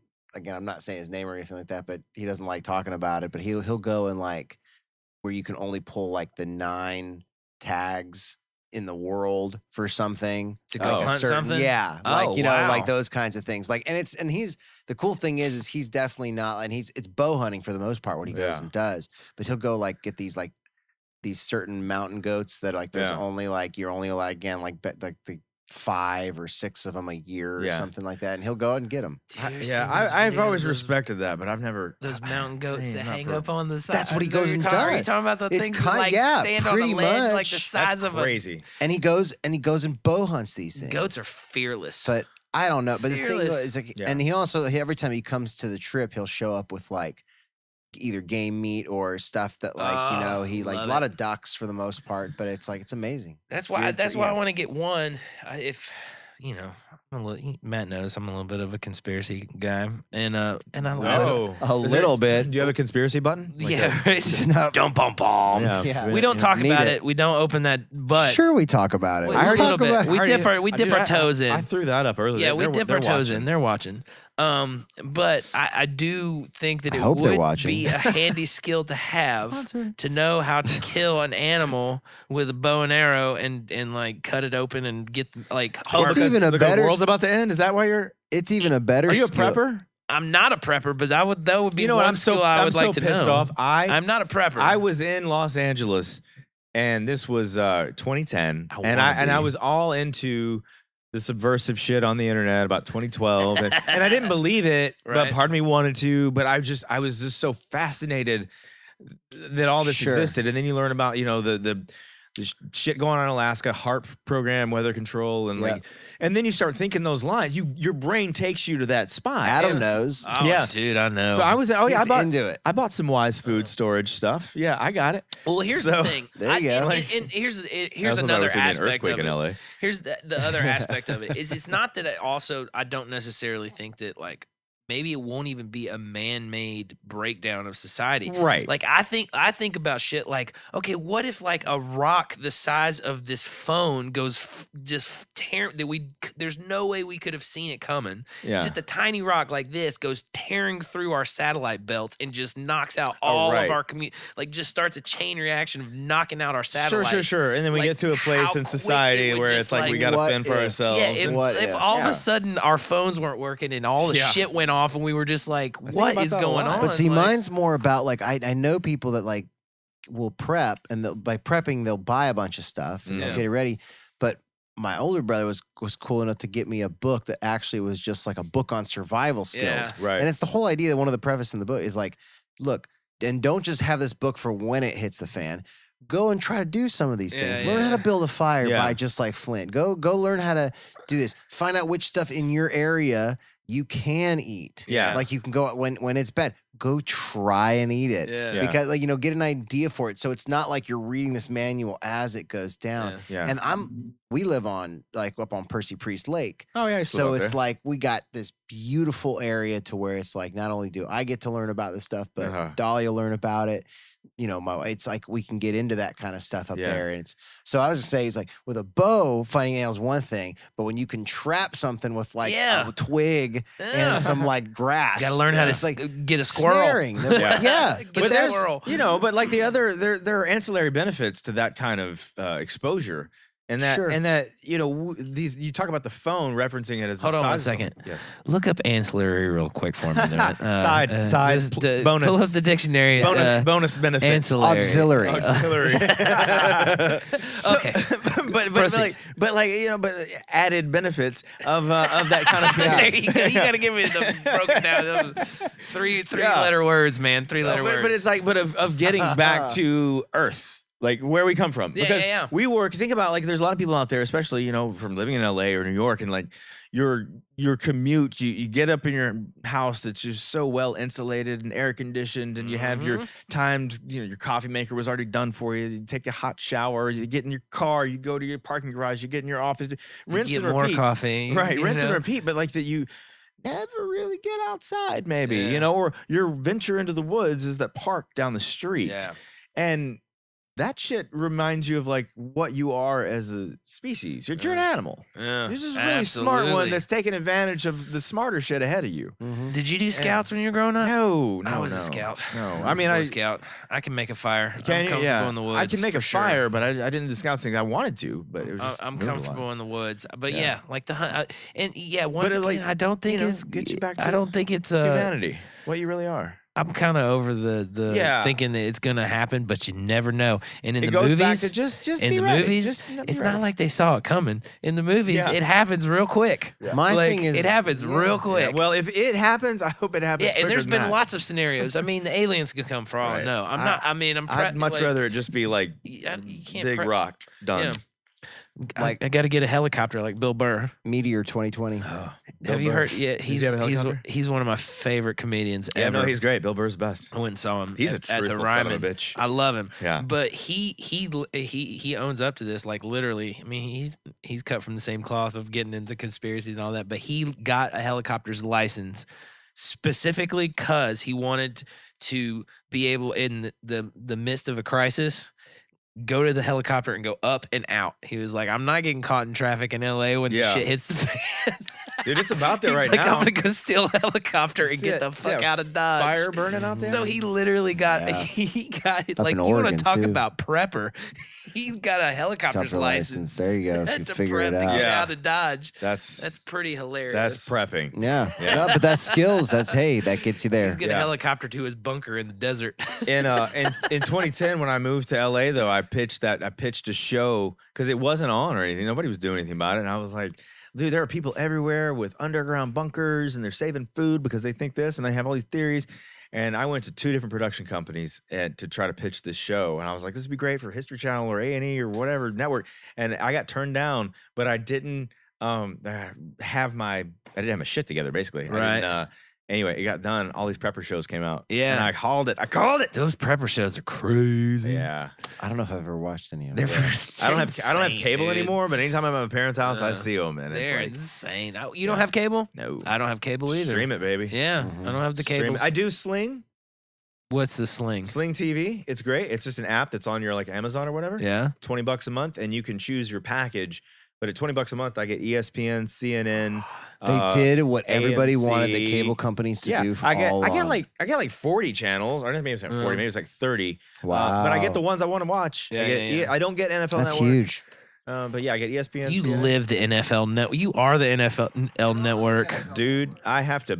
Yeah, I gotta eat, drink, sleep that stuff. It's pretty awesome, man. It's a great. The NFL thing's great. But my manager and agent, they're both like, hey, you could should we pitch you for Other things. ESPN type stuff. And Yeah. it's like, that goes back to my whole thing of not wanting to be a fraud and that I don't know all sports. Yeah, football. I'd bone up on it, I guess, Yeah, if given the job. But I was watching football. before on the way here, or before I left my house. I worked really hard today up here, and I got home. We went and had dinner. Got home. I was watching just a little bit of TV before I came up, and it was that new Battle of the Network Stars. Oh, The right. last ditch of the- I hadn't seen any of it, but it was kind of entertaining just watching. Yeah. It. But They do it, yeah. the host, that's something I could see you doing. That's the Being kinda- like yeah. an American Ninja Warrior Yeah. host or something, like color commentary on one of those shows. That's the stuff that my That would manager be- puts me up for. Yeah. And then I have auditioned for a lot of that stuff. The game show thing was a big thing in 2010 to 2012 in LA. They were really popular. And I was up for a lot of things, didn't end up getting them. Those dudes on American Ninja I was Warrior I was are okay like, with it. they almost remind me of like robots. I'm Yeah. not convinced they're not robots yet. Yeah. They're so like good, like their That's- smiles are so just Yeah. like their voices are That's a but they're produced good. thing. They are Yeah, but it's they're just so like That's the package. yeah, they're like almost like Well, I get in trouble a animatronic. lot when I work jobs, be it because I've also hosted a lot. I hosted some for the Weather Channel. I hosted this. I host things, gigs, one-off shows. But I have a problem with without. I need reality. I once you don't wanna interviewed. be- I once interviewed Willie Nelson. No, I'm sorry. I interviewed Toby Keith, and on a location. Remember, he had a song "Beer for My Horses." Yeah. So I was on location for his video With shoot. Willie Nelson. Yes. We're on point tonight. And yeah, exactly. So we're out there in California and on this ranch, and they're shooting this video, and I'm with a producer. God bless her, she's a great person. But she came from like this sort of news background, or I don't know, some other shit. Anyway, I interviewed Toby Keith, and we only had this one camera. It's on him, and the interview's done. over the shoulder. And as they say that. exactly, over the shoulder shot of me to the to the talent here that I'm interviewing. And then when it was done, he's about to get up. And she made him sit back down, and she moved the camera, and she wanted me to re-ask the questions so she could get his shoulder in the shot. And Toby looked at me, and God bless him, he's always been really nice to me. he went with it, but had this look in his eyes like, I'm gonna help you out this one time, Lance, but you better finish this shit quick. I mean, I could just read that in Yeah, his right. look. And I did like one or two questions, and he sort of, like a gamer, man, he re-answered them. Oh, And he re-answered He it. did. Like Why he did played they- why did he have to re-answer him? Why couldn't they just like just get me saying it? Yeah. Well, but over what the we shoulder? ended up like, doing is we did that, and I would re-ask the questions without the talent there. I'm like, you don't need to waste their time to get this yeah. much of their Oh, shoulder and yeah, hair. yeah, Like yeah, that's ridiculous Yeah. ask. And it's ridiculous for me to even re-ask the question. Like you can tell when it's not genuine. Yeah, and that's yeah. been my whole thing. I was like, if it's not genuine, I don't like it. Yeah. And it's the business, and sometimes you have to fake it because it is make believe. But when it comes to true reality, be it broadcasting or journalism or anything like that, I want realism. Anyway, so he played ball and he left, and then it was Willie Nelson's turn to get interviewed. And I didn't say anything to her the first time after Toby left, but Willie Nelson does the interview, and then she started to do it again, and I was like, no, damn it, this is Willie Nelson. Yeah, I'm not gonna waste Willie's time. And I said, you know what? I said, we're good. And I coached her into like, just get me. But I was like, not going to have that.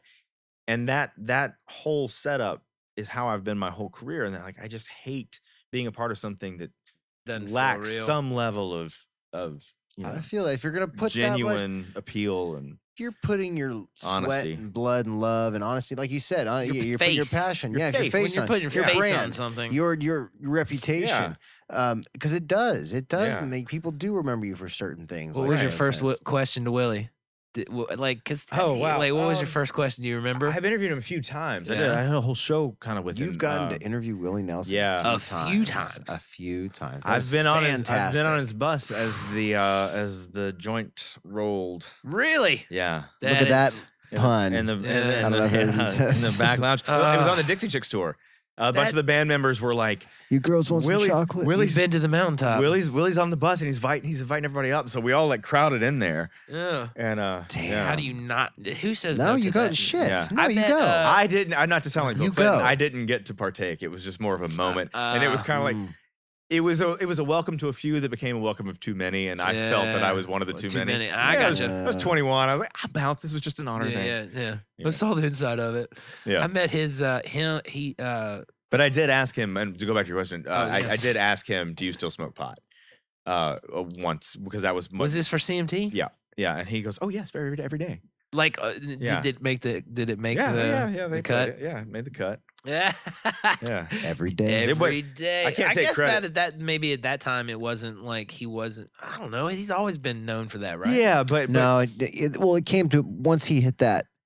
Because he was all really straight laced and like wore nice. He like did his thing, like, you know, when in he the was 50s. Yeah. Well, and then once he hit, it wasn't until like he did those like when he turned into kind of like that hippie kind of Austin thing. City Limits. Was Best it Austin ever. City Limits? Yeah. Yeah, that was where he came out all dressed up. The band was just like kind of like it's in a point when basically. But since then, Outlaw. it's been known that Yeah, he was. I mean, he was doing that since before then. Austin City Limits, but that was like when the nation sort of took hold. Yeah, like, what he was this is the doing. Willie we Yeah, love. Yeah, No. I love Willie. I do too.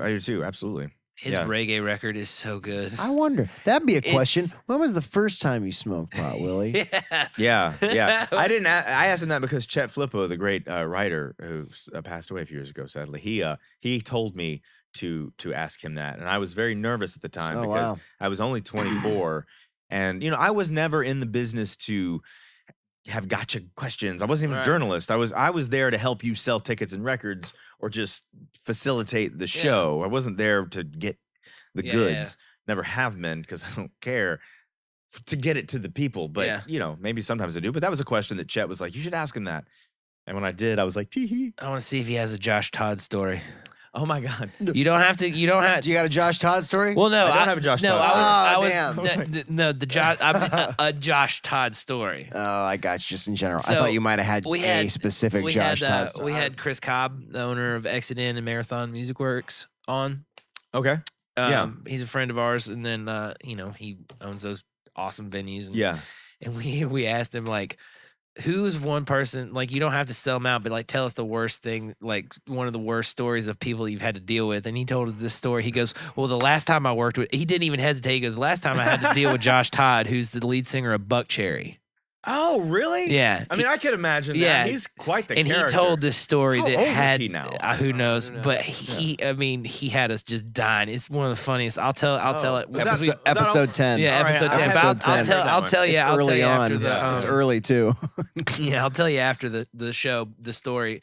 But basically, and again, you don't have to like say who it was, but in your 10 years of dealing with Nashville celebrity country artist, not just Nashville, tell just us celebrity. what is a lot of the actors, craziest, like someone rolling up just being just the craziest story. And again, don't throw anybody under the bus. I'm free and open with this stuff, honestly, because I'm free and open with it because I will let you down a little bit because I don't know that I have like that guy again. Yeah, I don't have too many of those. And that's the thing, like, so because I had the luxury of, in country music.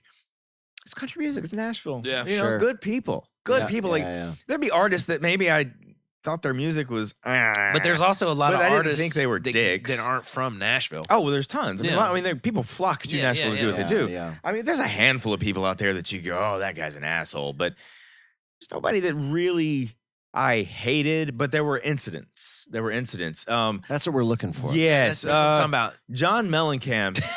Yes. Is an asshole. Yeah. Another quote. No, but listen. I will say this. Another pull. And John Mellencamp, I love you and I would not want you any other way. Oh. And I say, I lead with the big punch, but I'll soften it with this. He knows he is. And he's that way on purpose. And he's not an asshole to piss you off.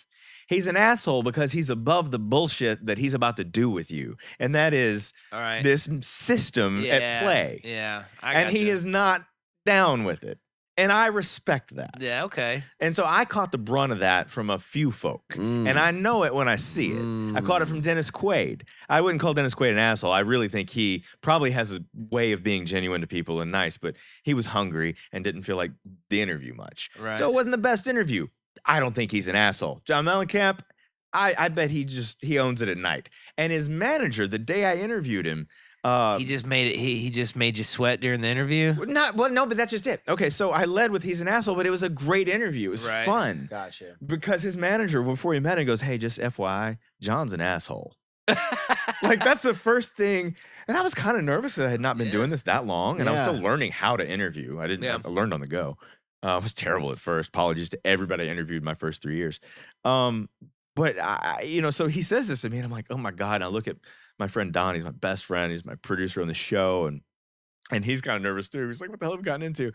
And we set up the shot, and we had this light. The stand was broken. It was a faulty thing in it, and it was going in and out, and it was going to ruin shots. Hey, it happens. Yeah, Your manager said the same thing, by the way, before you came. My manager will do that. Just making sure. Lance, I was a dick though. Is usually what my. See, we contacted him first, and he was like, you know what? He's going to do it, but just contact him and say like, oh, hey, just don't worry. Don't bother me with this anymore. No, but so we do this interview, and John comes in. He's got a glass of bourbon in his hand. He's total John Mellencamp out. It looked awesome. And he sits down. He goes, Jesus, how the hell old are you? Just calls you out immediately. Yeah, and I looked at him and I was like, I'm 25. How old are you? Just trying to be funny, and he just didn't answer. He just drank. Meanwhile, my friend is shaking because if this light goes out, it kills the interview, and we think he'll stab us with this glass that he's got. Anyway, light stayed on. Interview was fun. So he was that way. That's not an incident. I want specifics, because when you hear this Josh, when you hear the Josh Todd story, you're going to be but like, that's what I'm saying. It's like I just have incidents of I don't know. Anybody that don't want to be around, like someone trashing a room or just blowing up on set, like anybody or leaving midway interview. Yeah, did anybody go, fuck it, we're doing it live? Like, all right, we're done. I'm done here. I guess I'm done here. This is shit. I'm walking out of here. Type of thing. I mean, I do, but it still has a happy ending. Yeah. Cool. Go for it. All right. So remember when a few years ago, Joaquin Phoenix did Walk the Line? Yes. Yeah. Remember in the press stuff on the red carpet one day, he was asking reporters, "Do I have a frog in my hair?" All right. Remember, this is pre. Am I still there? Whatever. Well, no, that's not. Am I still there? Am I still here? Yeah, I know what you're talking about. The thing where he did the rapper and he drew was the making the he looked like an documentary. ISIS fighter. Yeah. He was all dirty. Yeah. So that was put on like that was a character, but we didn't know until it was over. Right. This is before that. Yeah. So he flipped out. He just was having this moment, but he asked reporters, do I have a frog in my hair? That's Sunday.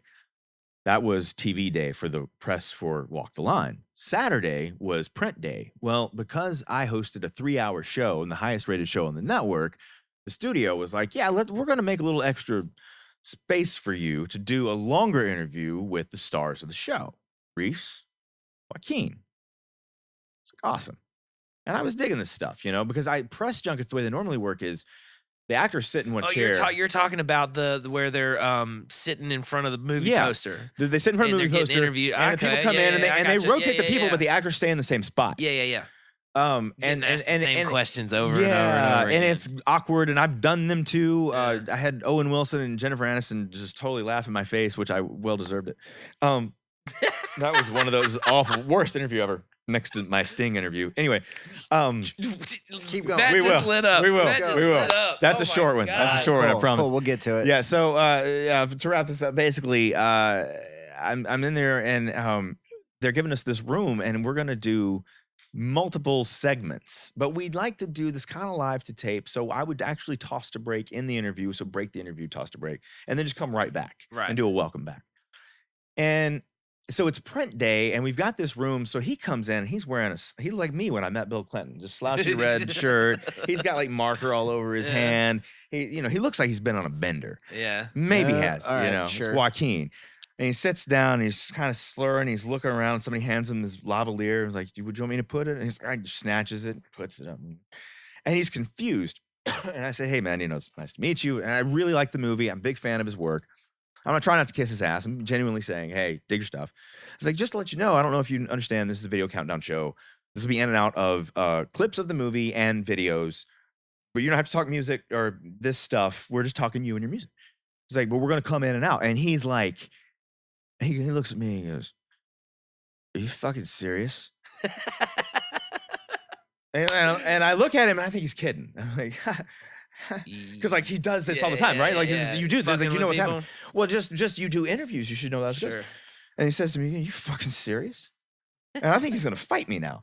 And I go, "Yeah, man, sorry. I know it's print day, but I thought they would have told you." No one told him. So he rips his mic out and he gets up and he's like stumbling over the chairs. And I'm like, this guy is like stoned, Right. just off his gourd on pills. He can't handle himself. And his eyes are just, I mean, he looks like the comedian Jim Brewer. It looks like he took an adult dose. It's just like, anyway. And I'm thinking, where is this going? And I'm looking at my producer, Donnie, again. We had great times together. I'm like, what do we do? He's like, I don't know. What'd you tell him? Because all he Was sees Reese is there? She came in later. This is just, I interviewed him separately. Okay. Yeah. Anyway, so he's hollering for somebody. 15 minutes go by. We're just sitting there with thumbs up our asses, not knowing what to do. He comes back in, calmly grabs the lob, and he sits down. And no one says anything to him. We don't know. And obviously we're doing it. So we're doing it. And he just shakes his head like that. Lights on, cameras rolling, okay, all right, here we go. And I say, they go 3, 2, 1. Hey guys, welcome back to the Top 20 Countdown. We're out here in Los Angeles talking about the stars of the film Walk the Line. I'm here with the man himself, portraying the Man in Black, Joaquin Phoenix. It's great to see you. And he goes, thank you so much for having me. Just that fucking clear. Yeah. And we do this interview. What a fucking weirdo. Yeah, and he's so articulate That's and awesome. eloquent. Yeah, and of course. And ask about music. The whole time. And this whole time I'm in my mind going, you son of a bitch. Brilliant. Yeah. Thank you. Acting. Yeah, and then by the end of the interview, he gives me one of the best compliments I ever got from anybody I ever worked with. He goes, you're fucking good, man. He kind of stepped back down into weirdo mode. And I said, thank you, man. So are you. And, I was wondering if he was going to go back into weirdo mode. He didn't go all the way, but he certainly but he gave the most hilarious. articulate. I would ask him questions about his musicianship or because he had to learn to play guitar, not extensively wasn't portraying Eddie Van Halen. He had to learn how to play guitar like Johnny Cash. Yeah, exactly. But chords. But doing it. Sure. And he was like, anyway, but he would give these talk about these chords and the truth of the music and how special it was and how he felt connected to it. And I was just like, who are you? Where'd you come from? Funny. Cool. Yeah. So do you?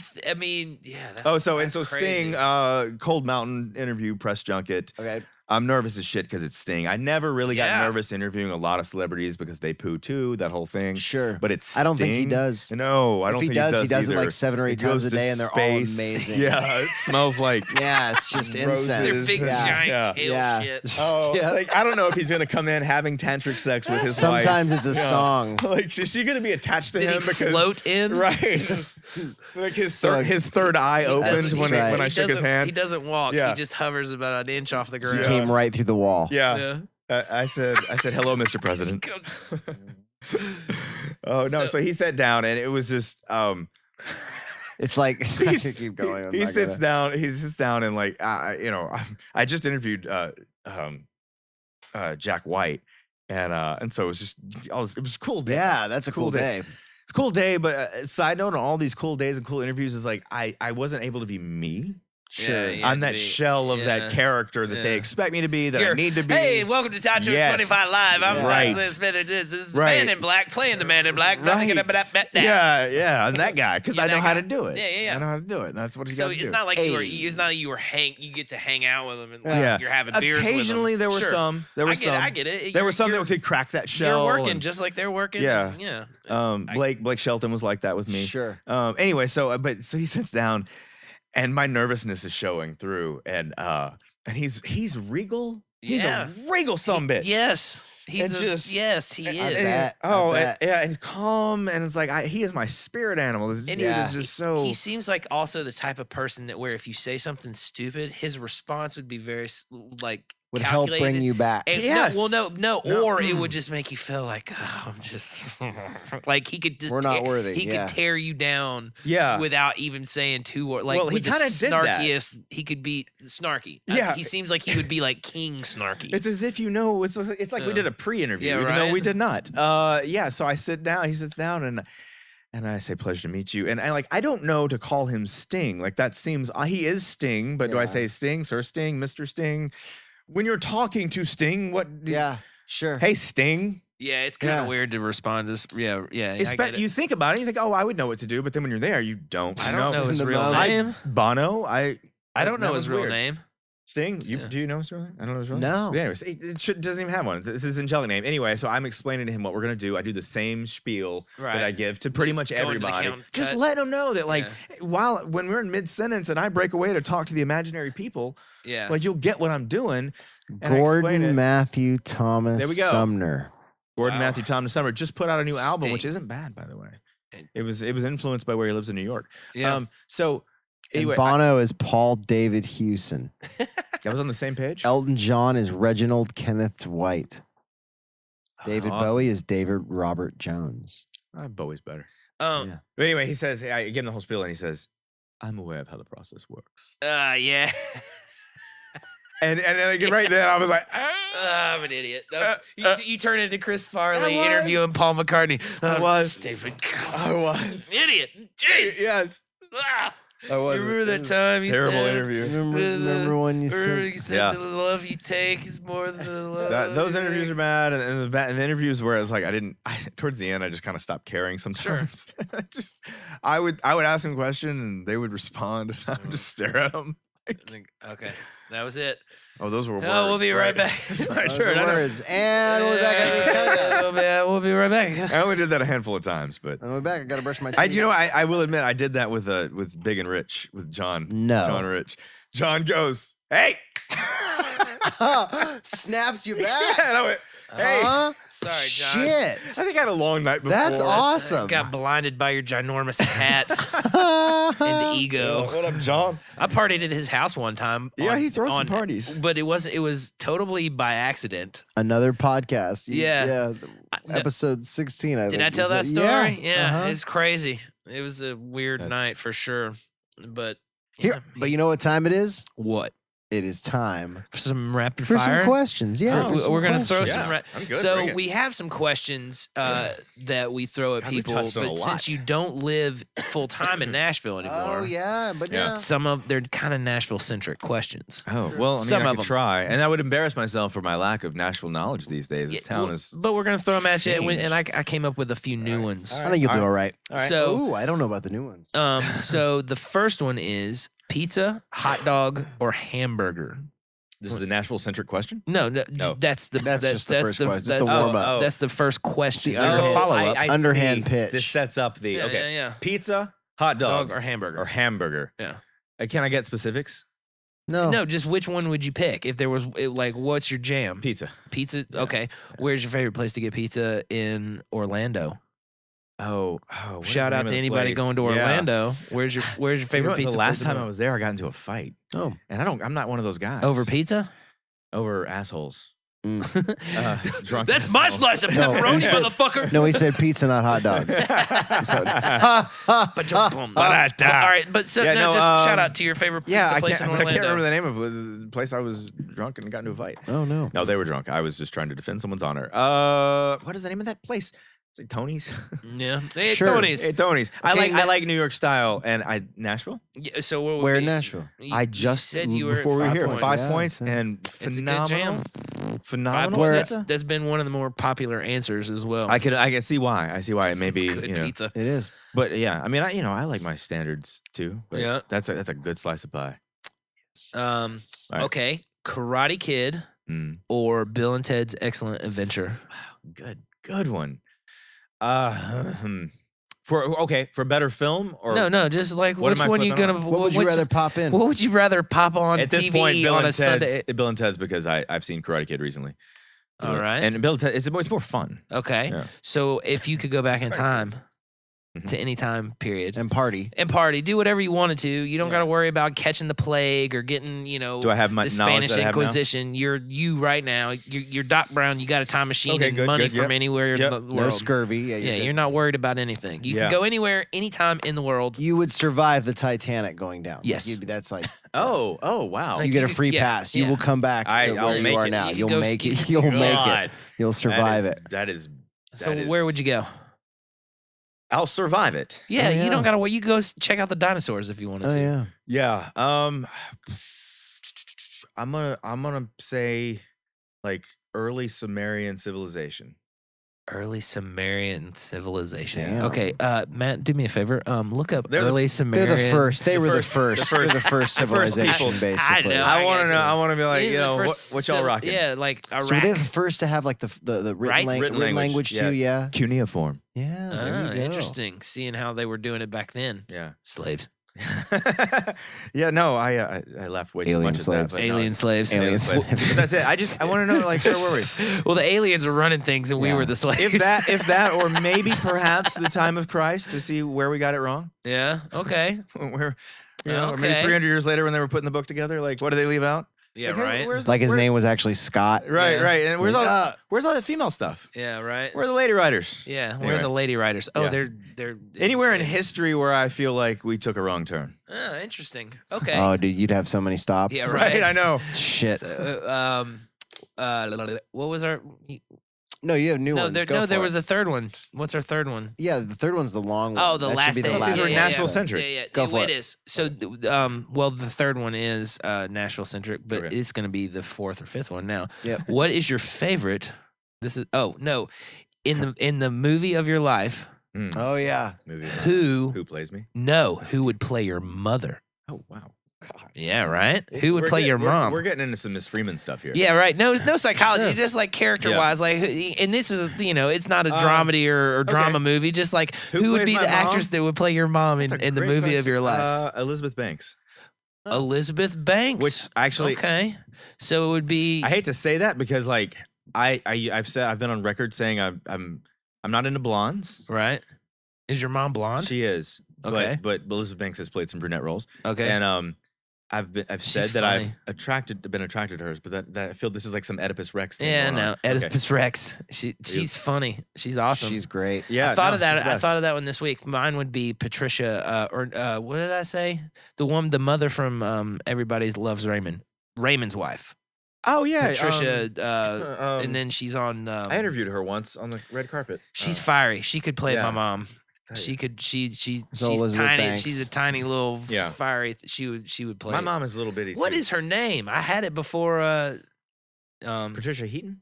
No, No, it who's doesn't Patricia matter. Heaton? God, But she would play my mom. why am I having such brain farts tonight? What is your favorite chip and dip combination? Damn. My favorite Chip and dip. It is Patricia Heaton. Patricia Heaton. Okay. Yeah. Right on. Okay, I'll take my brain fart back. Favorite chip and dip combo. Yeah. I love me some. Well, I dig some chips and salsa. Cigar City makes a fine habanero. Chips and So- salsa is. but- yeah. Yeah, But but I like mean, that's a different category. No, that is a Okay. chip and dip. Okay, that is a chip and dip. I rock it. I like Tostitos cheese dip too, Yeah. but I would prefer the salsa. I feel like a cow when I eat because I eat a Chips- whole yeah, can chips or and whole jar salsa of is so good. Tostitos cheese dip. I'll tell you in a what my setting, favorite salsa it's terrible. is you can get it at Costco and it's the Mateos in Oh. a yellow jar. It is Yeah. the jam. I'm a big fan of that one. There's a lot of good salsas out there, but that's one of my Matt, favorites. you got a dip on you. I think if I don't know why, but for some reason when you're saying this, I haven't craved this in like decades, but it's like No. the cheddar cheese ruffles or like Okay. those cheddar with some French French onion onion dip. That's a pretty good, powerful combination. Dude, that's some like Super Bowl Sunday combo right there. I like but a you know, French onion dip. but I'm gonna pull it out because here's the thing. I have a new one, and so None of us said We're- guacamole. So no, I know, but guacamole is great, but that's Yeah. an easy one. Okay, so Kelly and I have been pushing like the different like plant-based kind of thing. Like we've been trying to different things. My whole thing is I have to find substitutes for eating the things that I absolutely love to be able to survive on like a plant-only kind of thing. Like I can't live without certain things. So I was stumbling upon some things and found vegan queso. And so I'm like looking at it, like thinking, like, oh, what is this? You know, is it going to be You like were- cashews? You were telling, yeah. It's It straight up sounds so like good. eggplant and like almond milk, some like garlic, some. You're not selling me Basi- on it. Is it? Okay, no, hold on. I'm just telling you. Okay. Like He goes, you're not. That sounds It's- fucking gross. I'm like- it tastes. You're it- not selling me on, bro. That sounds fucking. Shout out to minimalistbaker.com. You go Okay. to minimalistbaker.com and look this thing up. Vegan queso. And it is when you're done with it and you because like you put paprika and all the different things, then you put Rotel in at the end. It looks just like cheese dip, like Velveeta cheese dip, and tastes like I'll I give lo- it a shot. the first time we did it, we're all like looking around one bowl. Send you the recipe. Yeah, and I'll send you the recipe. Please. It's a wonderful recipe. It's just one you could put it out and guests would come over and you just have a lovely time together. It'd be fantastic. And then, But surprise, this it's bowl of- vegan. Yes, hey, gotcha. We do that shit all the time. Yeah. No, we do that all the time to people. Yeah. And no, you know, there's some good substitute stuff out but there. this, I like. I'm telling you. So yeah. dip right now, chips with that right now, and it is phenomenal. You got to and bring it it's next week. Good for Yeah. you. I'll bring it. Yeah, It's good for you. We're gonna have That's some next awesome. week. It's like that's the thing is, and like you don't feel like junk the next day. Yeah. But I'll tell you what, like Yeah, I 'cause said, do feel but those terrible. cheddar cheese ruffles, those cheddar ruffles, French onion the dip. French That's- onion dip. The cheddar ruffles, I don't like any cheddar chip. The powder gets me. Yeah, It's yeah. like I'd there's probably hate it when I'd actually got it in my mouth. Like Yeah. I said, I haven't had that in yeah. like But the a French onion long dip, I'm a time. big fan of. I had one more, but I forgot it. So, Godzilla or King Kong? oh no, That's a good one. That did remind me though. Oh yeah. I did okay. In a fight between a gorilla and a tiger, who do you think would win? Oh, I know that.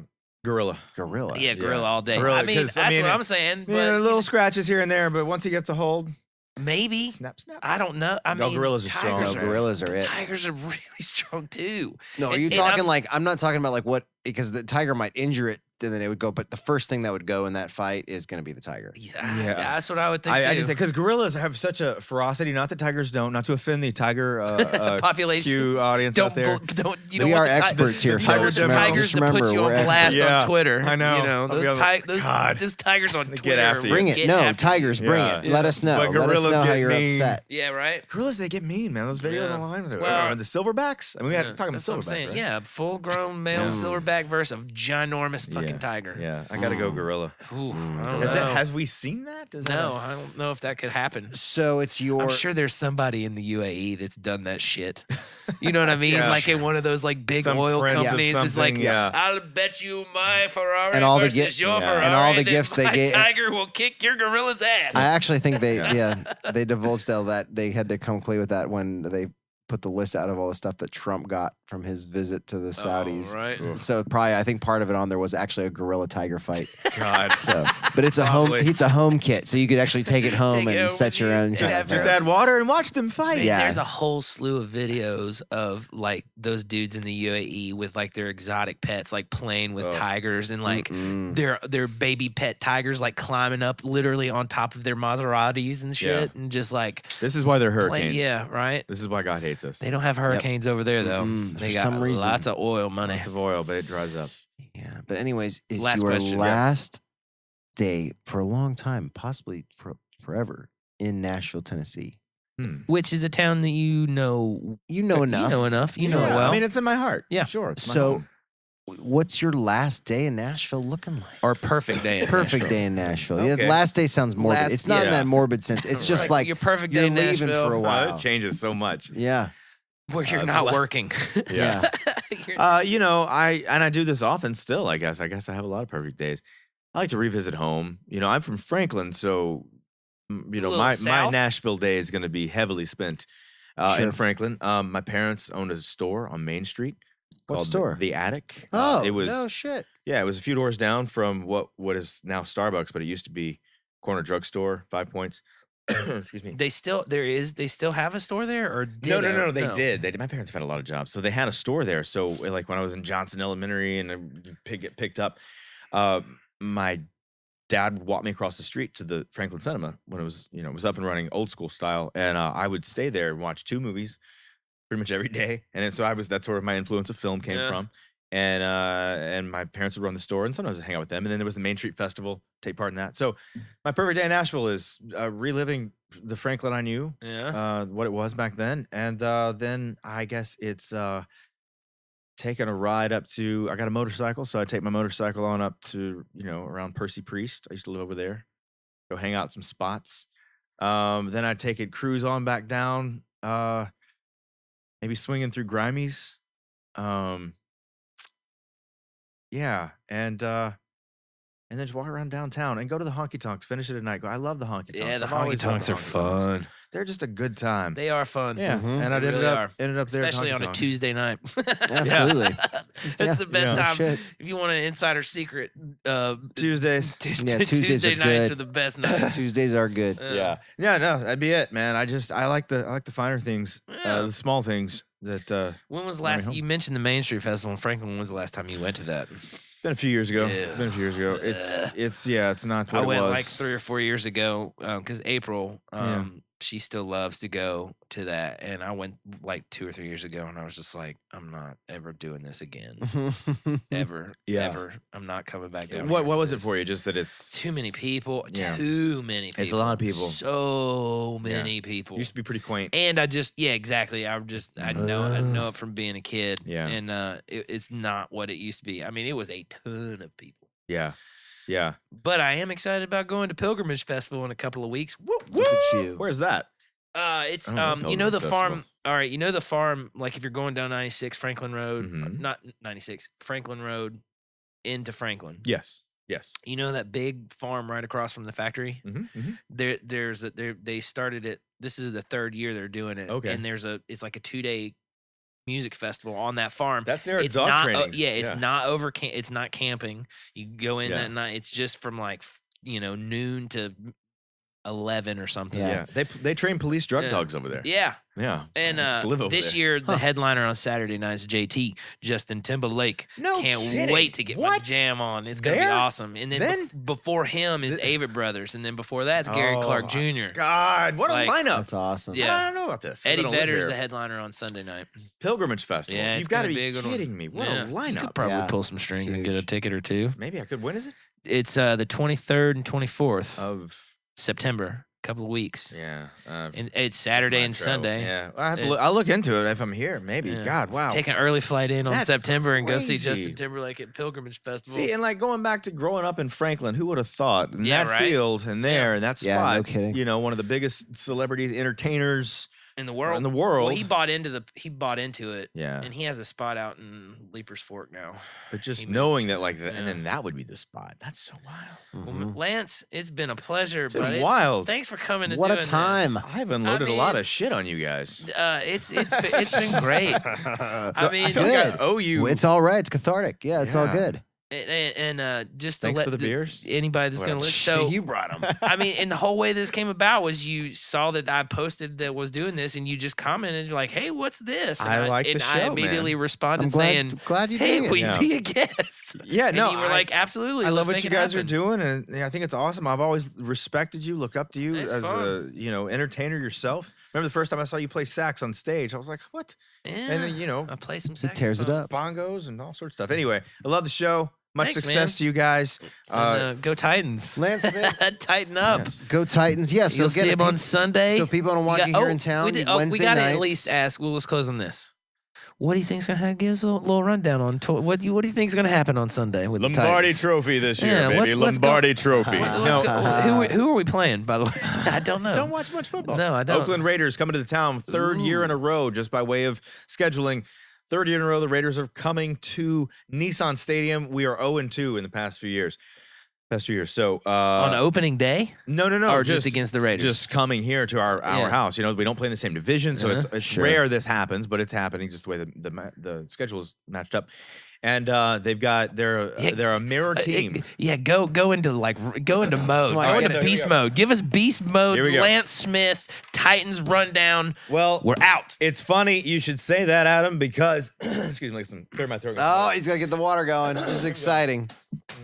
I love the radio voice. Yeah, dude. It's funny you should say that, Adam, because the Raiders have acquired Marshawn Lynch, Mr. Beast Mode himself, to take over ball-carrying duties in the backfield this year, and he's apparently going to wreak a lot of havoc on defenses, and the Titans are the first in their crosshairs. Now, coming in with 2 games on us in the past 2 years, they're going to look to attack early and get the crowd quiet. And there's a lot of Raider fans that do show up at Nissan Stadium, but they're going to go to the air. So the pressure is on our newly acquired secondary. We're going to be looking at Jonathan Cyprian back there and Logan Ryan to hold down the fort. Meanwhile, we've got to get our pass rushers to Mr. Carr throwing the football. It's going to be a tough game, but I really think the Titans are going to pull out a win by owning the clock and running to Marco Murray and going to Mariota in the air all day long to Delaney Walker and a few surprises along the way, particularly Mr. Eric Decker, our newly acquired receiver. It's going to be a fun game, Adam. I really appreciate the time.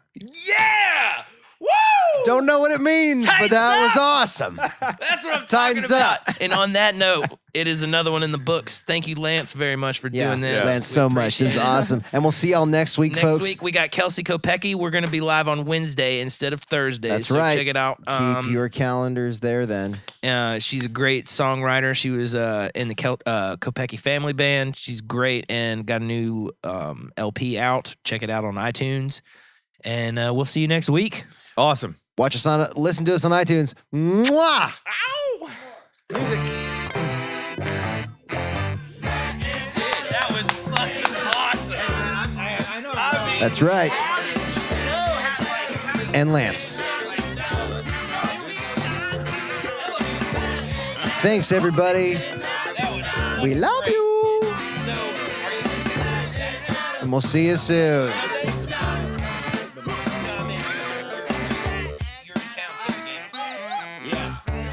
Yeah, this was the only one. That's why I had to do this one. Right.